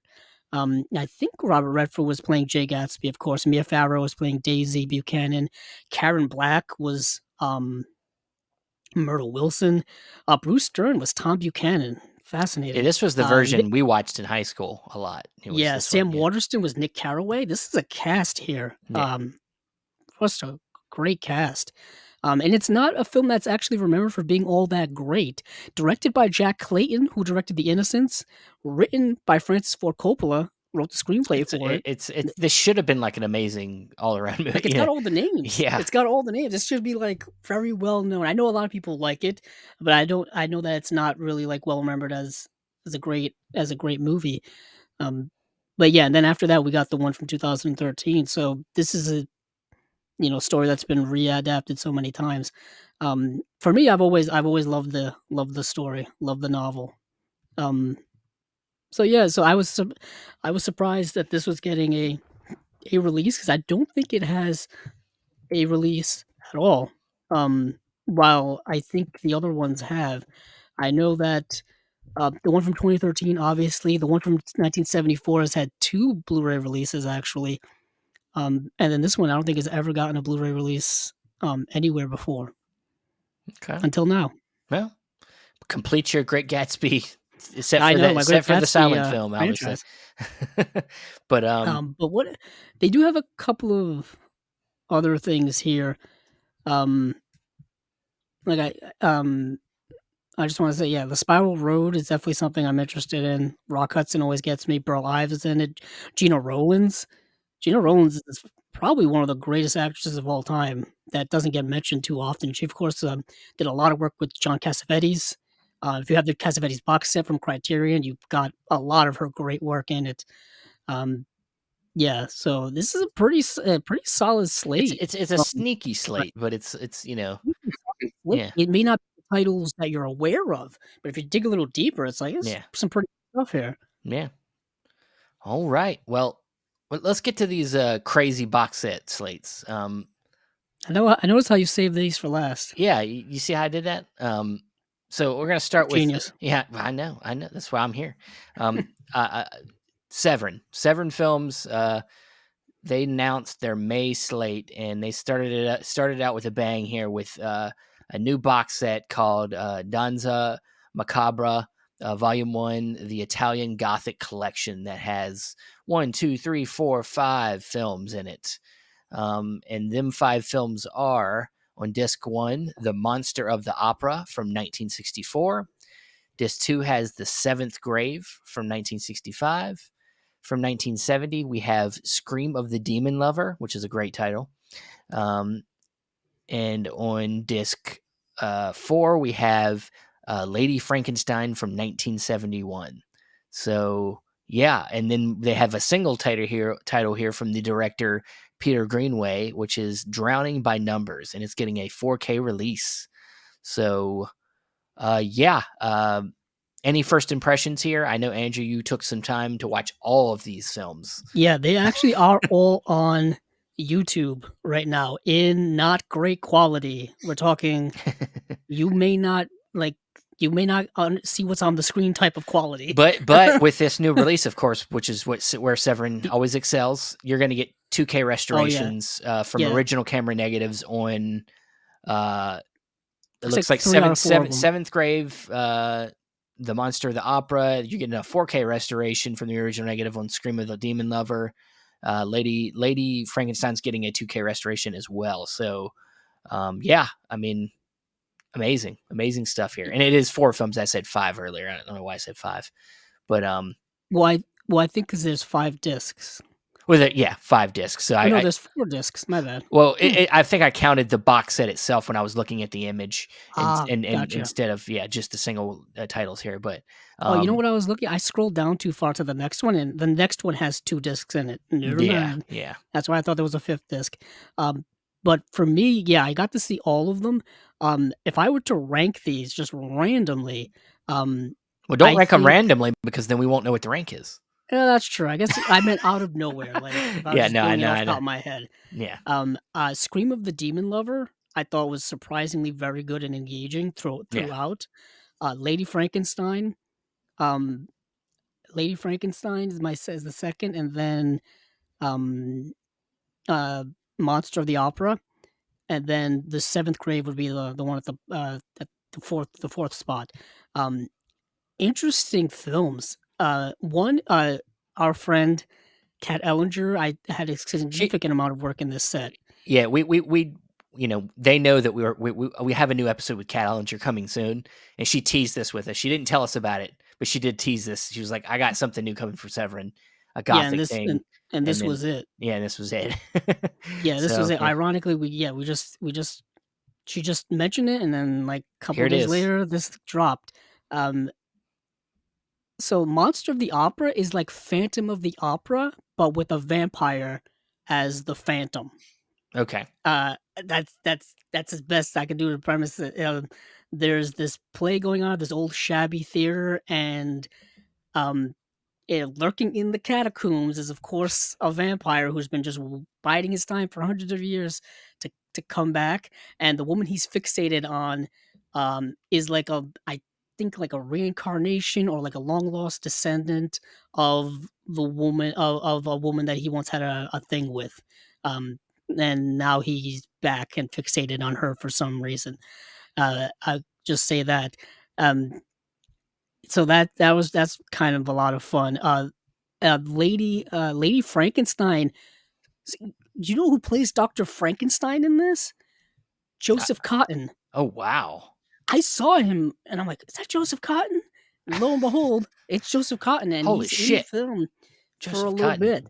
Um, so the premise of this film is Frankenstein, but with a twist. You got Joseph Cotton playing Dr. Frankenstein, trying to reanimate dead corpses, doing the Frankenstein type of thing. Um, and then his daughter takes over for him and does her own like thing where she wants to now kind of take over from what he was doing because she's also like a doctor slash scientist and she wants to reanimate the dead because I guess that's what people want to do in the Yeah, 19th that's what you wanna do century. back, yeah, Just that's what you wanna do. play God and then Yeah. have dire consequences because of it. Well, Um, the mortality rate was different then, people died all the time from disease and stuff, so you really cared about trying to keep yourself alive back then. well, Um, yeah, I guess so, but I think people have always been fascinated with life and death of and course. preserving life and messing around with life, experimenting with it and whatnot. Um, even to this day, when it comes to medical science, people are always like experimenting with all kinds of medications and procedures and things like that. So it's not too far removed from our realm of possibility. But there's a whole thing with Mary Shelley's Frankenstein of all the allegories and all this kind of stuff that's endlessly fascinating. That's another book that was covered so many times when I was going through school. I don't know what was the fascination with Mary Shelley's Frankenstein, other than it's kind of a great story, but we read that so many times and dissected it over and over again. So that's another. This is a kind of another cool adaptation of Frankenstein.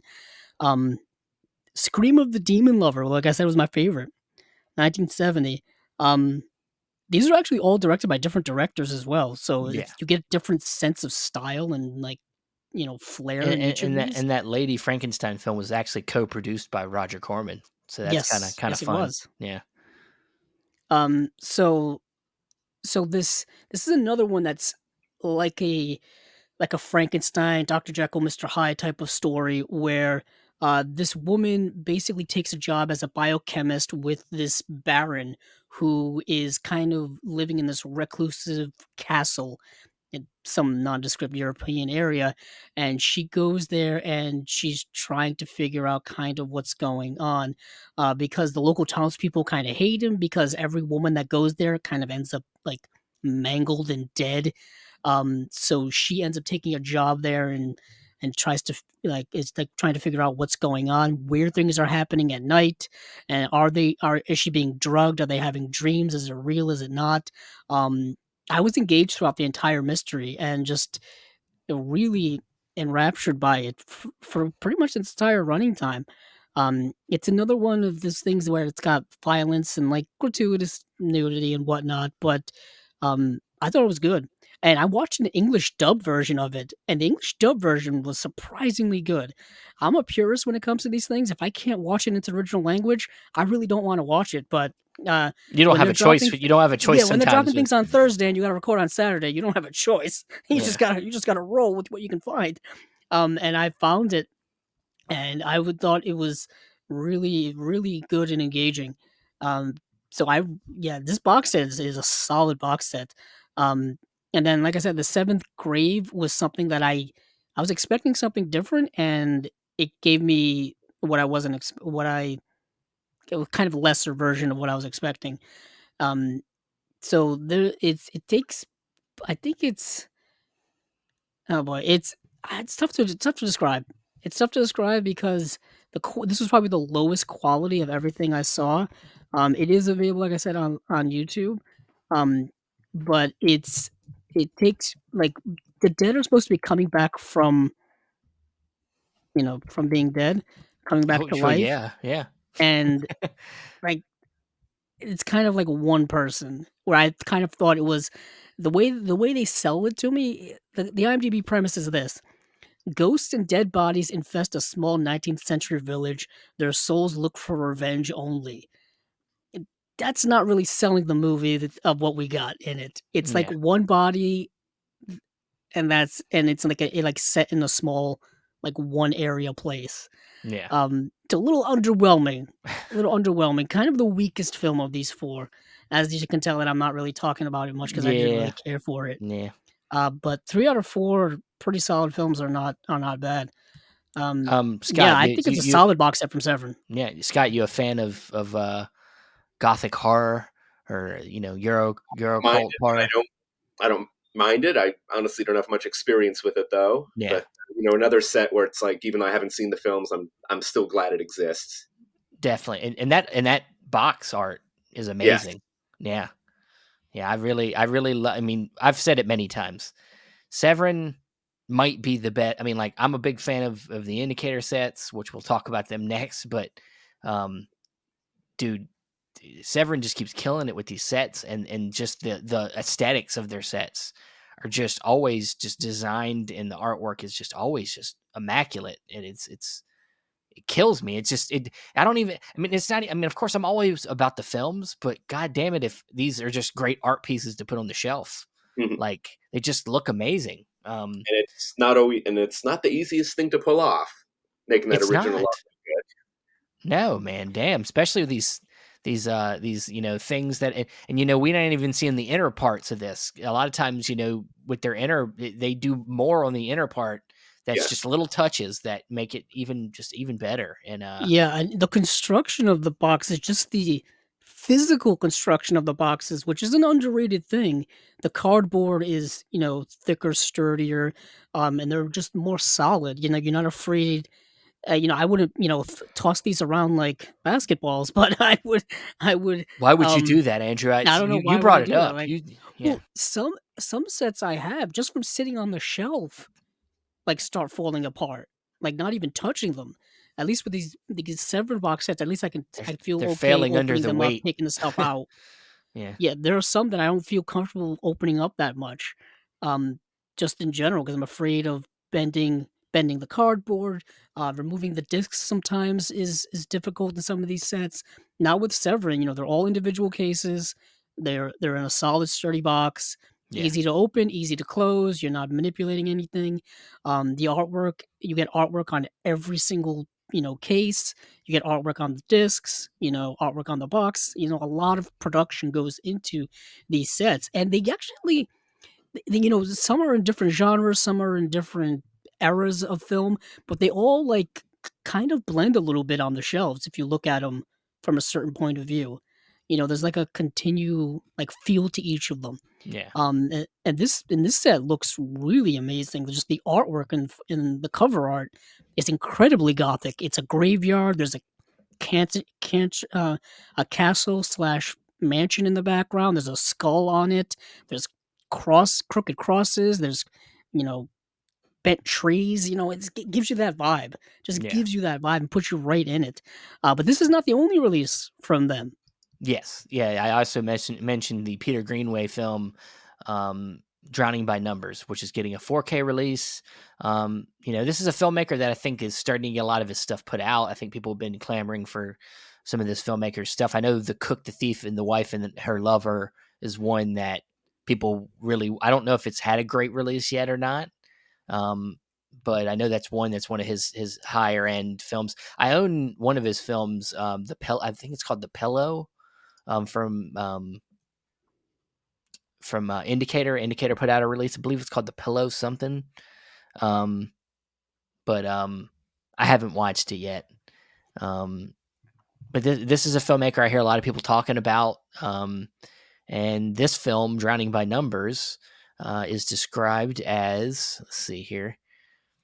It's three generations of women share the same problem, marriage woes, and want to put an end to it. So not very, very, very vague synopsis there, not too descriptive, but it's listed as being, I guess, a drama with some comedy involved. So, um, yeah, I mean, anything on this film? Anybody have anything to say about Peter Greenway or?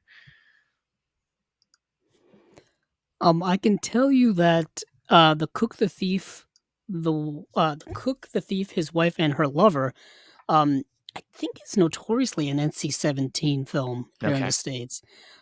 It also doesn't have a Blu-ray release here, but it does have one in the UK. Does have one in Germany. Does have one in Australia, put out by Umbrella. I think it's got one in Italy and is that Russia? Maybe. Um, but I think this was streaming on Netflix for like the longest time. No, really. And I remember being on my watch list also for the longest time. The Cook, the Thief, the wife and his lover. Yeah. Um, starring I think it's Helen Mirren. Hmm. Yes, Helen Mirren is Helen Mirren, Michael Gambon, Tim Roth is in the film as well. I haven't seen a lot of Peter Greenway work, to be Yeah, I mean, honest. yeah. It looks like a Cook Thief. I actually have not seen it, but it looks like it's streaming on BritBox at the moment. Oh, Ah, makes yes. sense. I think it's a British film. Yeah. Yeah. But I just looked it up. 7-day free trial. Okay. Well, if you really want to see that film, it's out there somewhere, but it's, yeah. I mean, I just hear a lot of people bring up Peter Greenway a lot, and it's making me interested. And I did blind buy this one, so I will be getting this one to watch it. Oh, I didn't know that. Well, Nice. Andrew, once again, I don't tell you everything if Oh, I I'm told sorry. if I I just told thought you we were if I told friends. you everything I Sorry. bought, you would just shame me all the time. Um, No, I'd be insanely jealous. no, yeah, That's what it you is. would actually perpetuate even more buying. Um, but Probably. this I film, mean, I think yeah, this show in and of itself does that it for many does, people, it including does. myself, who's on it every Yep. week. But this film has actors and actresses such as Bernard Hill, Joan Plowright, who I always, what do I remember her from? I've seen her face. She is in, oh man, Oh, I know a lot of exactly. stuff. She's in Dennis the Menace Dennis the Menace. Hell And from yeah. '93. The kid's teacher in Last Action Hero. Yes. She's done other Yes. things besides Last Action Hero and Dennis the Menace. She was also Mrs. Laurence Olivier, I think. Oh yes. Oh wow. But there's Yeah, a she lot was of, in 101 Dalmatians, yeah. the live action one. Yep. A lot of familiar faces. David Morrissey, who's I believe the director of, um, no wait, not director. I'm thinking of somebody else. I'm thinking of David Morrissey's the guy that plays the governor in Walking Dead. Oh, Um, gotcha. I was thinking of the director that did the Dracula, Blood of Dracula, which has also got the same last name, but not the same first name. I don't think. Oh yeah, not the same person. No, not the Um, same person. so Bernard Hill was in Lord of the Rings. That's where I Yes, know him from. definitely. Obviously. Also, said Jolie Richardson is another name I recognize here. She did. She was in The She was in The Patriot. Patriot. Yeah, Nip Yeah, Tuck, she was in Event Horizon. Event And I Horizon. also in 101 Dalmatians. Yeah, wow. What a coincidence. Everybody's in that damn movie. But Uh, yeah, a lot of the known people in this, a lot of known British actors in this film. So yeah, another solid month from Severin. You know me, they keep putting out box sets. I'm going to keep buying them. yeah, I know. So I'm way behind on their box sets. I still have to get the Eurocrypt Volume 2 set. Still have to get the what was it? The House of Psychotic Women. yeah. Yeah, I got to get that set. Yeah, I'm so far behind. Well, Even that new was it Violent Streets? yeah, Umberto Lenzi? I got that one in. I got that one in Yeah, the that other day. just came. I feel like that came out very soon after it was announced. Well, Severin's release slates are pretty fast. They're usually a month back. They're not like some where it's like 3 months out, or they're closer to how Vinegar Syndrome is, where they're like pretty quickly released. Gotcha. On the pre-order. I There's like a did street you date and there's a pre-order date. yeah, did you mention that Drowning by Numbers is the 2-disc edition? I didn't, but yeah, it comes with Okay, yeah. Blu-ray So you get as the well. 4K and you get the Blu-ray, which looks like the Blu-ray version is just I think it has some extra features, but also I think it's the movie on Blu-ray as well. Yeah, yeah, yeah. So yeah, that is it for Severin. And so now we're here to our last slate, which was two gigantic box sets from Indicator Powerhouse coming in May. The first one we'll talk about here is one that is also coming along with a huge, large hardback book as well. It's being sold through Indicator, and I believe also through the author's website is another place I think I saw it being sold at. But this set is called From Hollywood to Heaven: The Lost and Saved Films of the Arnold Family. Um, yeah, so I don't know exactly how many films. They don't list out how many films are in the set necessarily There's here. I was just gonna say there's 13 films, and it's a 13. combination of, like, short films as well as features. Um, yeah, apparently the box set is being presented by Nicholas Winding Refn, Yes. which is s I mean, I mean, that's surprising to me. it's cool, but he's done it a couple times with Indicator Oh, yeah, already. yeah. Yeah, he did do I don't think the. he did work with Indicator before. Yeah, he's Yeah, done at least two releases that I can remember.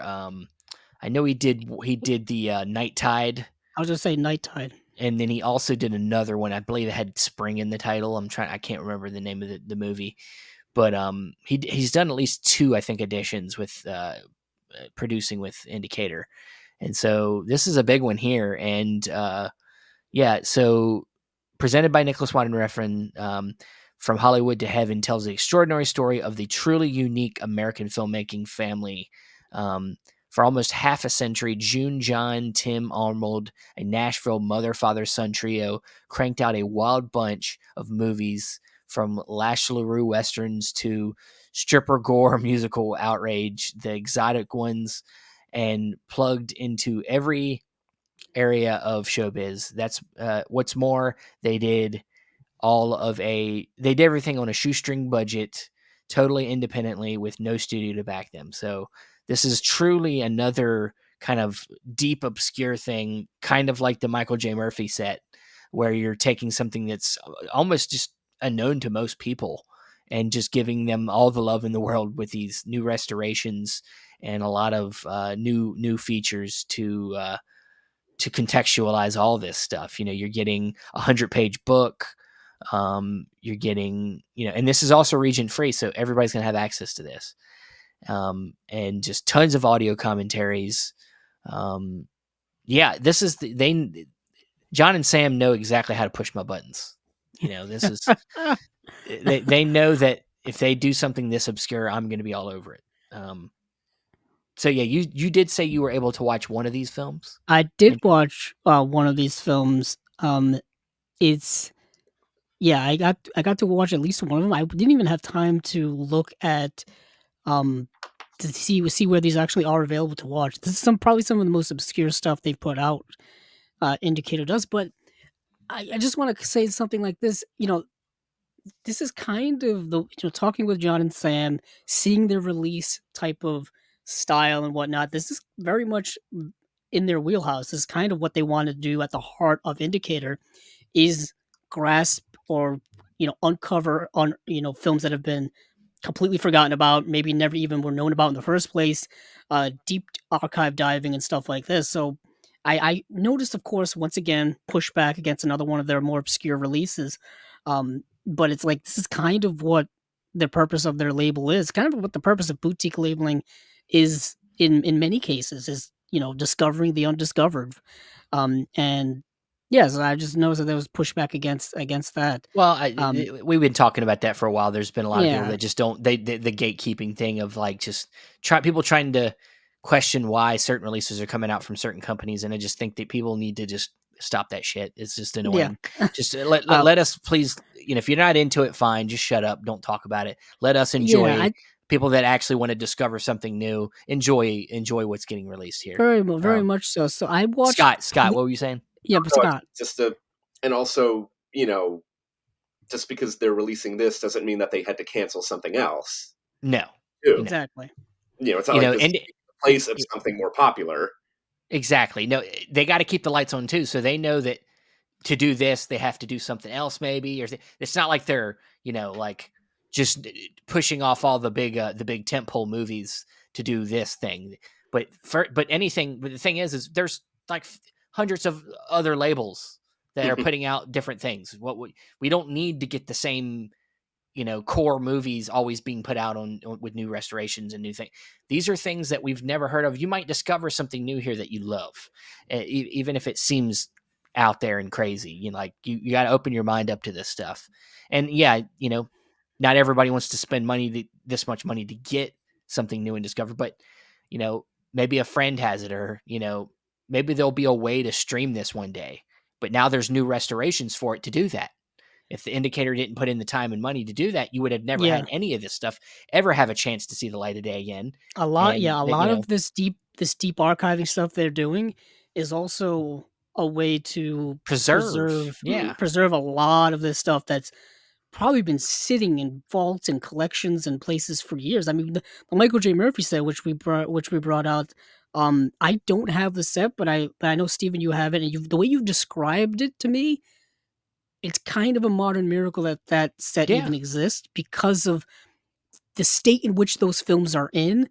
Some of them are sourced from like different, you know, places. Yeah. You I know, mean, like there's some parts of the film that are from a negative or from a duplicate of some kind. And then there's literally like footage that's from the director filming his film with a video camera, like from a live off of screening TV, off of, off yeah, of like the television. so they took the image from the video camera and then fitted in, and yeah, the quality's not great, but it's still the film. It's still there. It's also kind That's, of the you know, only way in which, that it film will ever probably exist. exactly. Yeah. It's probably this is probably the only way these films will probably exist. But I did get to see Please Don't Touch Me, which I think is one of the first films in the set from I love that title. 1963. I love that title.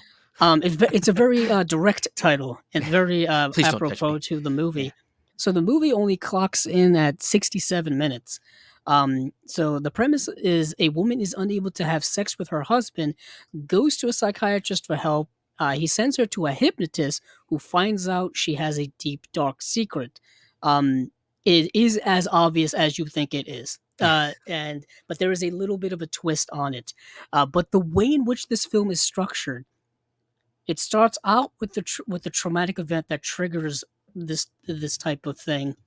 Then it goes into like archival footage of like an education video on like hypnotism for like 20 minutes.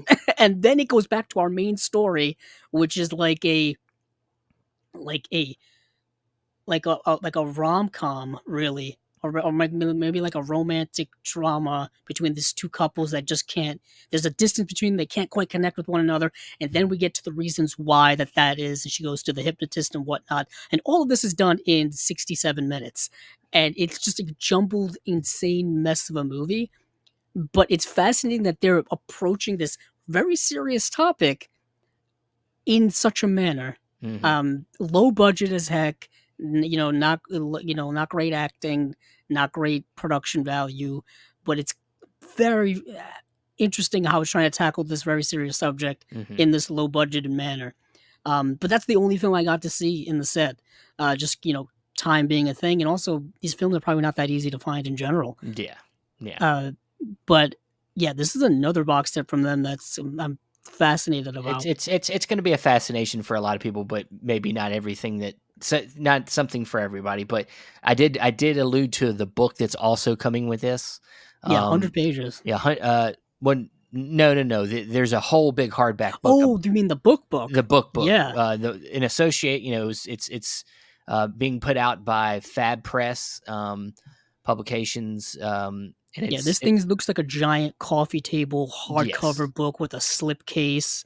Um, Yeah, it's it's from biographer Jimmy McDowell, um, and so it's a whole big thing. It's been in the works for a long time. It is 100 pages. I think you are right. Um, I thought it it was looks more. heavy. Yeah, it looks It, big. So it says um, contains over 800 photos. yeah, Damn, that's a lot of photos. yeah. So it looks like a nice companion piece to go with this set, of course. Um, So yeah, that's that set, but we also got another set. We got a whole other big set, and not one And a set this week box set was enough. That wasn't enough. We had to get two, and wasn't and enough. this one actually really excited me because I did ask John and Sam when we had him on last, are there more Mexican films coming? Well, they came really quickly. So now we got a cool set called Mexican Macabre, Mexico Macabre. Um, and we got, it looks like, what, one, two, three, four films in this.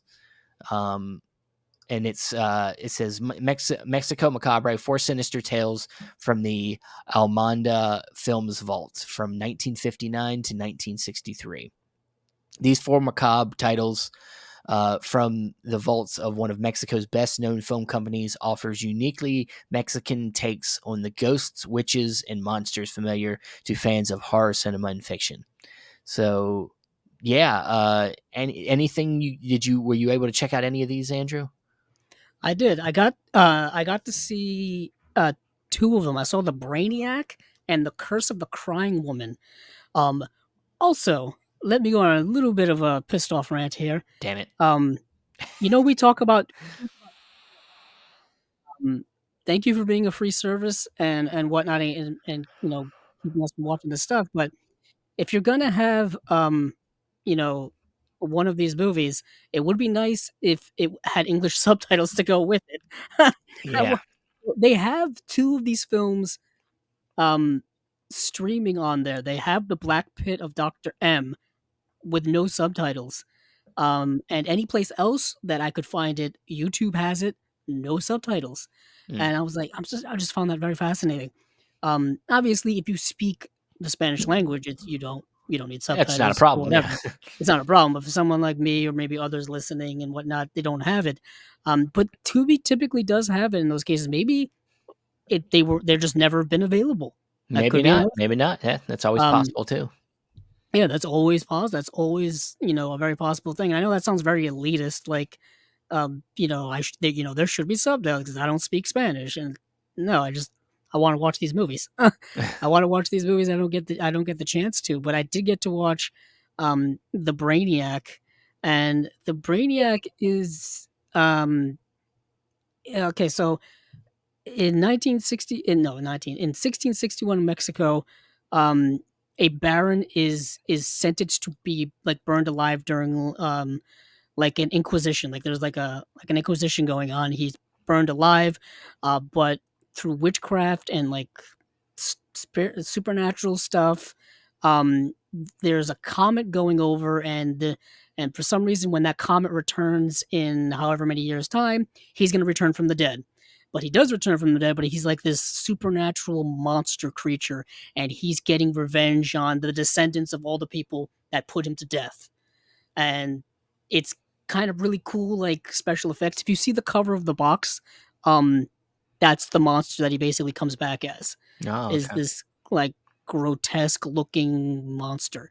And yeah, it's all about people trying to stop him from killing everyone. That's the premise of the movie. Um, yeah, it fun, but it's exactly what you kind of expect it to be. But the other film, The Curse of the Crying Woman, is a little bit different. So, a young woman inherits a mansion only to discover that it is haunted by witches and evil spirits. Um, yeah, that's kind of tells you what you need to know. It's an okay film. To be honest, it's probably the weaker film out of all of these kind of gothic film sets. Coincidentally, I found myself really vibing more with the Severin macabre stuff than with these two films. I don't know why per se, but that just seems to be my thing while I was going through all of these. Um, it's another one where I think a lot of these were available in very poor quality on YouTube and places like that. And it was just it's tough to watch. It's tough to really immerse yourself in a lot of these when the quality is so bad, especially if the movie isn't great too. So you don't really have anything to latch on to while you're watching these. Um, so yeah, it's fine. So, and I didn't get to see the other ones, although they are available in various places. The Witch's Mirror was another one which wasn't available with English subtitles, any place I Okay. could find it. And that one actually looked very interesting.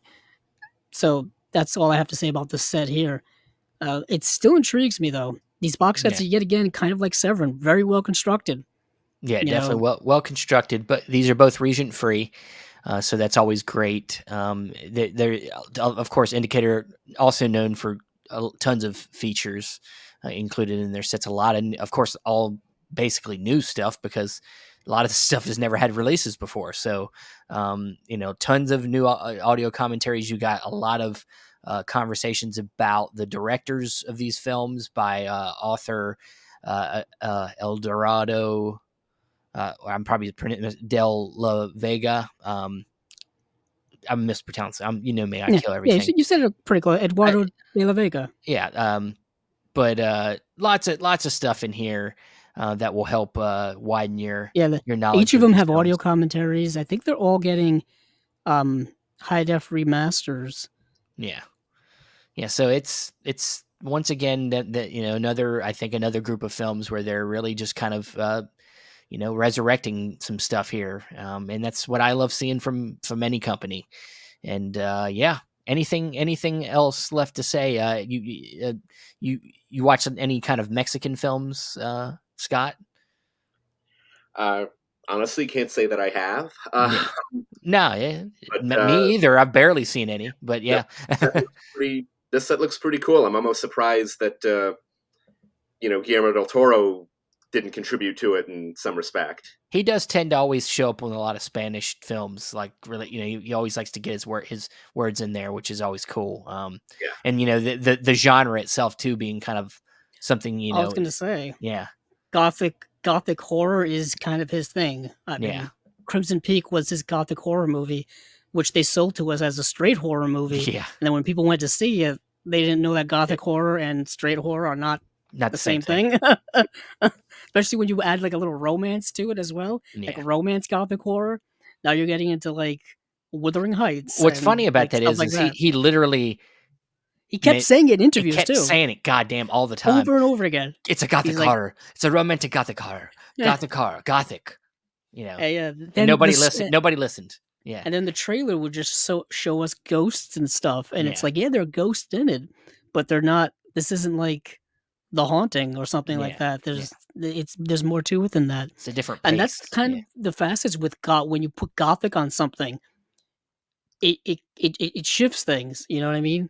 Um, Gothic It's is not just about the style or that they're in a castle or that they're it's like a pace. I think that's the big thing is the pace is different in a gothic mm, film. It's maybe a little slower, it's a little bit more psychological. I think the story is a little more psychological, not so much in your face with the scares. it's But also usually a period piece a lot because of you got to times, yeah, yeah. yeah. So but that's it. That's it for our and we end with a sneeze. We end with a Oh, sneeze. thank you. I didn't think that got caught on the microphone. Literally every I time even leaned.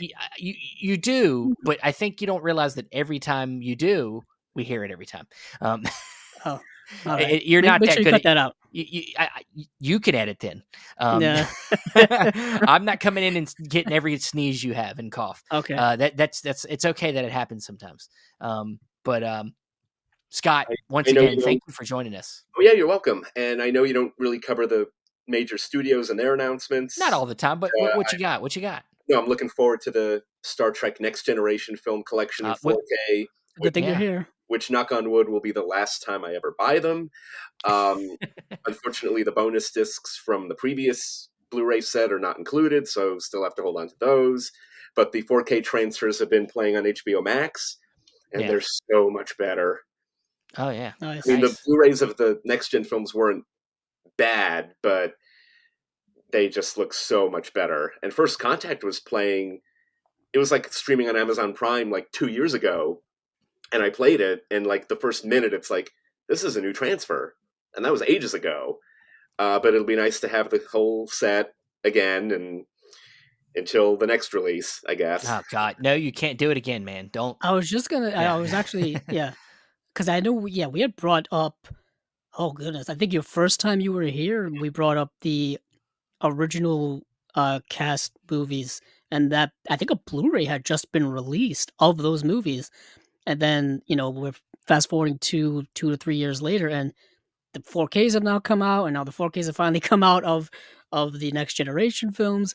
Um, it's incredibly annoying to me hearing you say that they didn't carry over all of the special features Just the bonus from the previous discs. Blu-rays. Everything that's with the movies is accounted for, but the original series set had a bonus disc with that Captain's Roundtable documentary, and then the next gen one had one.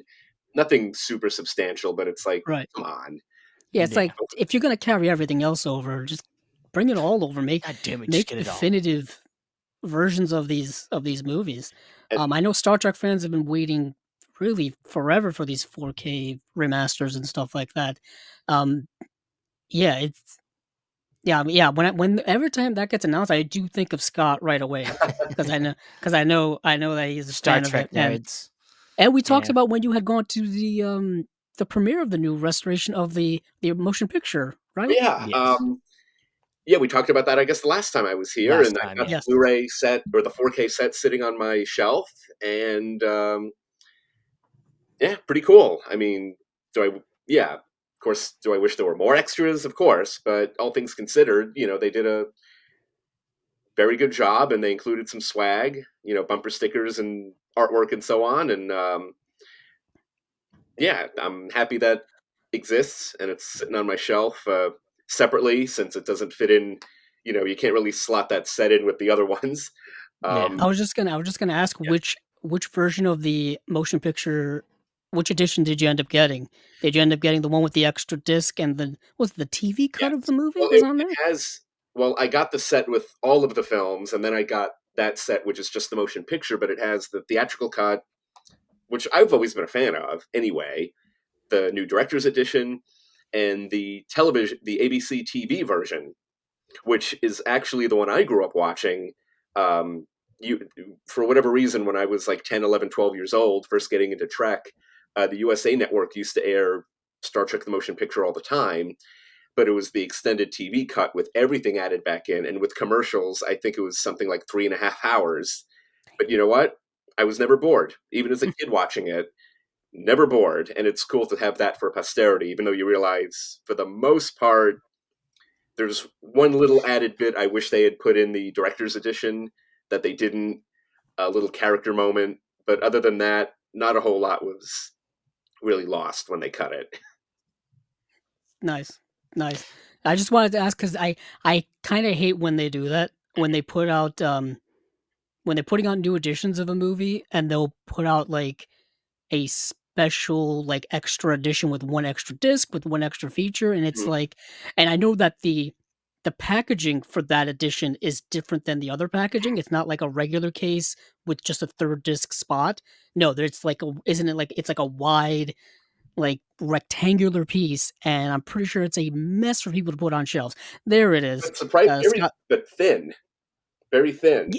Yes, I think I've seen unboxings Yeah, on, like, YouTube of it, and it's, like, extremely thin, and for me, my OCD, it won't l line up on the shelf with the other ones in it, with the other ones in, Wrath of Khan and then Search for Spock and all the rest of them. So that would bother the heck out of me looking at that on the shelf next to all the other ones. yeah. It would I keep my box sets basically all together, like on the end of a shelf separately. mm, Otherwise, it would look awful. yeah, yeah. I like buying them individually, which really is not the best way to do it financially. When you can just get the box set for like $60 versus I'm pretty sure each of the 4Ks are at least 25 to $30 regularly priced.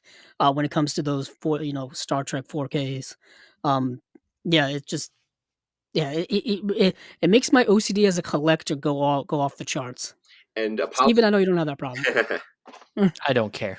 and, I just if it fits on the shelf, it fits on the shelf. Yeah. and That's all apologies, it needs a spot. Yeah. and apologies if you talked about this already, but I guess I think this week also Warner's officially announced their Superman 4K set with the Christopher Reeve films, which I'm 50-50 on. I'd love to get it, but it's not going to have all the extras from the big box set that they put out a while ago. Oh And my I goodness. don't think they've got Superman 2 and the Donner cut, but I don't think the extended cut of the first film's on it. Not the TV version, but the one that's like been around since DVD. I think it's No, the theatrical cut, but I'm not 100% sure. that's gonna drive me nuts. Because I know for that, in 2018, they released, Superman, the first film Hmm. on 4K by itself. Hmm.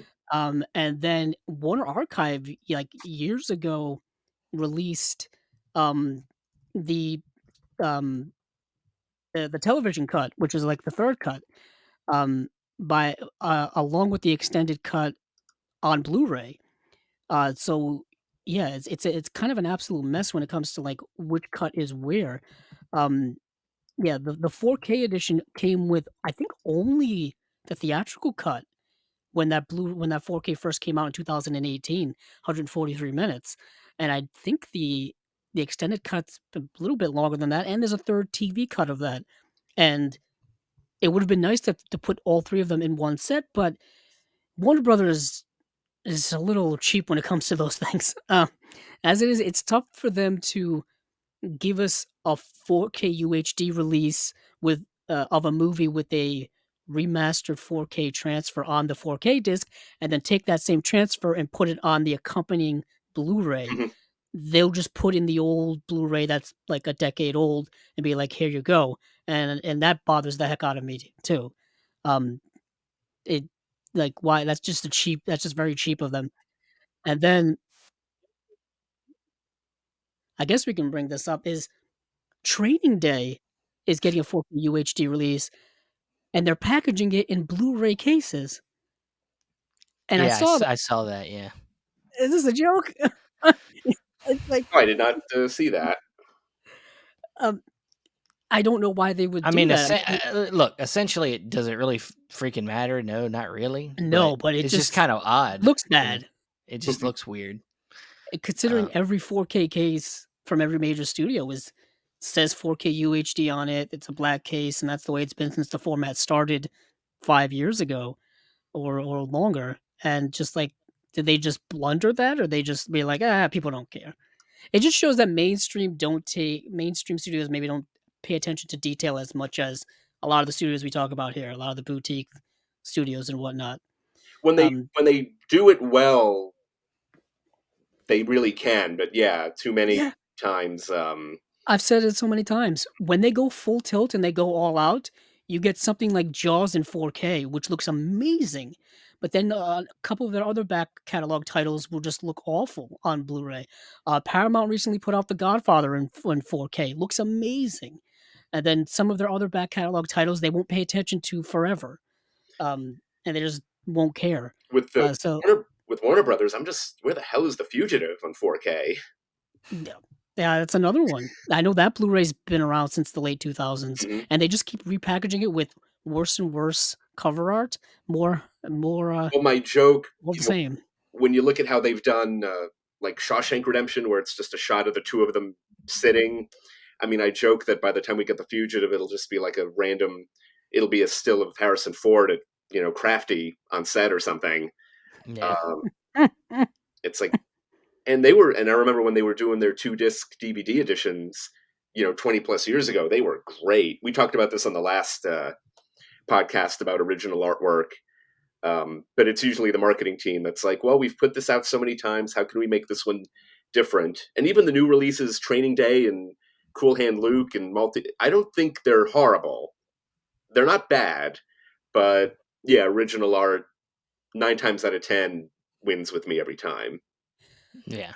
Yeah, I you can tell. I think Photoshopped has been is kind of a terminology used for a negative, context and whatnot, and they do look like they're kind of just collaging Stretched onto pictures. the, yeah, it's Yeah, they're kinda like collaging pictures, like, there's like, like, I'm just looking at Cool Hand Luke, it's like, let's place Paul Newman here in the middle, and that's, like, just taking a shot from the movie and putting it there, as opposed to utilizing original artwork or utilizing kind of any type of artwork whatsoever, it's just kind of taking shots.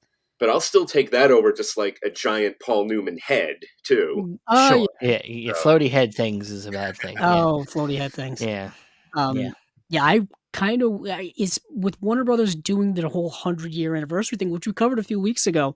Um, some of their box sets even are just head scratchers in terms of like that. Um, Scott, I don't know if you saw that they put the first and third Lord of the Rings box set in their volume one, Hmm. and then they put like another one in their third volume box They set. put Fellowship in Yeah, the and they put yeah, Fellowship in their volume 3, yeah, and I was yeah. just like, "This is some weird stuff." And then and then they would double up on certain movies and certain sets. Well, I don't know. I'm not the biggest Rings fan. I have the whatever the the Blu-ray set was that has like everything, but I'm still pissed that they put out the 4K sets and like dropped all of those extras or like 90% of them. That's a sore subject for me. That's a So very dark subject. yeah. It's baffling to me because at the same time, they re-released the Blu-rays with their new 4K transfers, and those editions came with the extra discs. Hmm. So I'm like, it's not like they didn't have the discs manufactured already to put in the big 4K set. They just decided not to.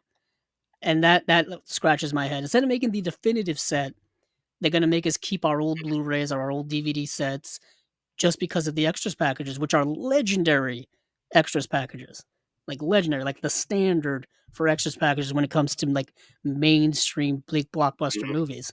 But then yet again, I heard Warner Brothers is going back to the Lord of the Rings well to make more Lord of the Rings movies. Yeah. So Let's not go down that hole, please. Well, we don't need an angry podcast of where that could this turned go. into a Warner Brothers is a mess podcast right Yeah, now. yeah, yeah.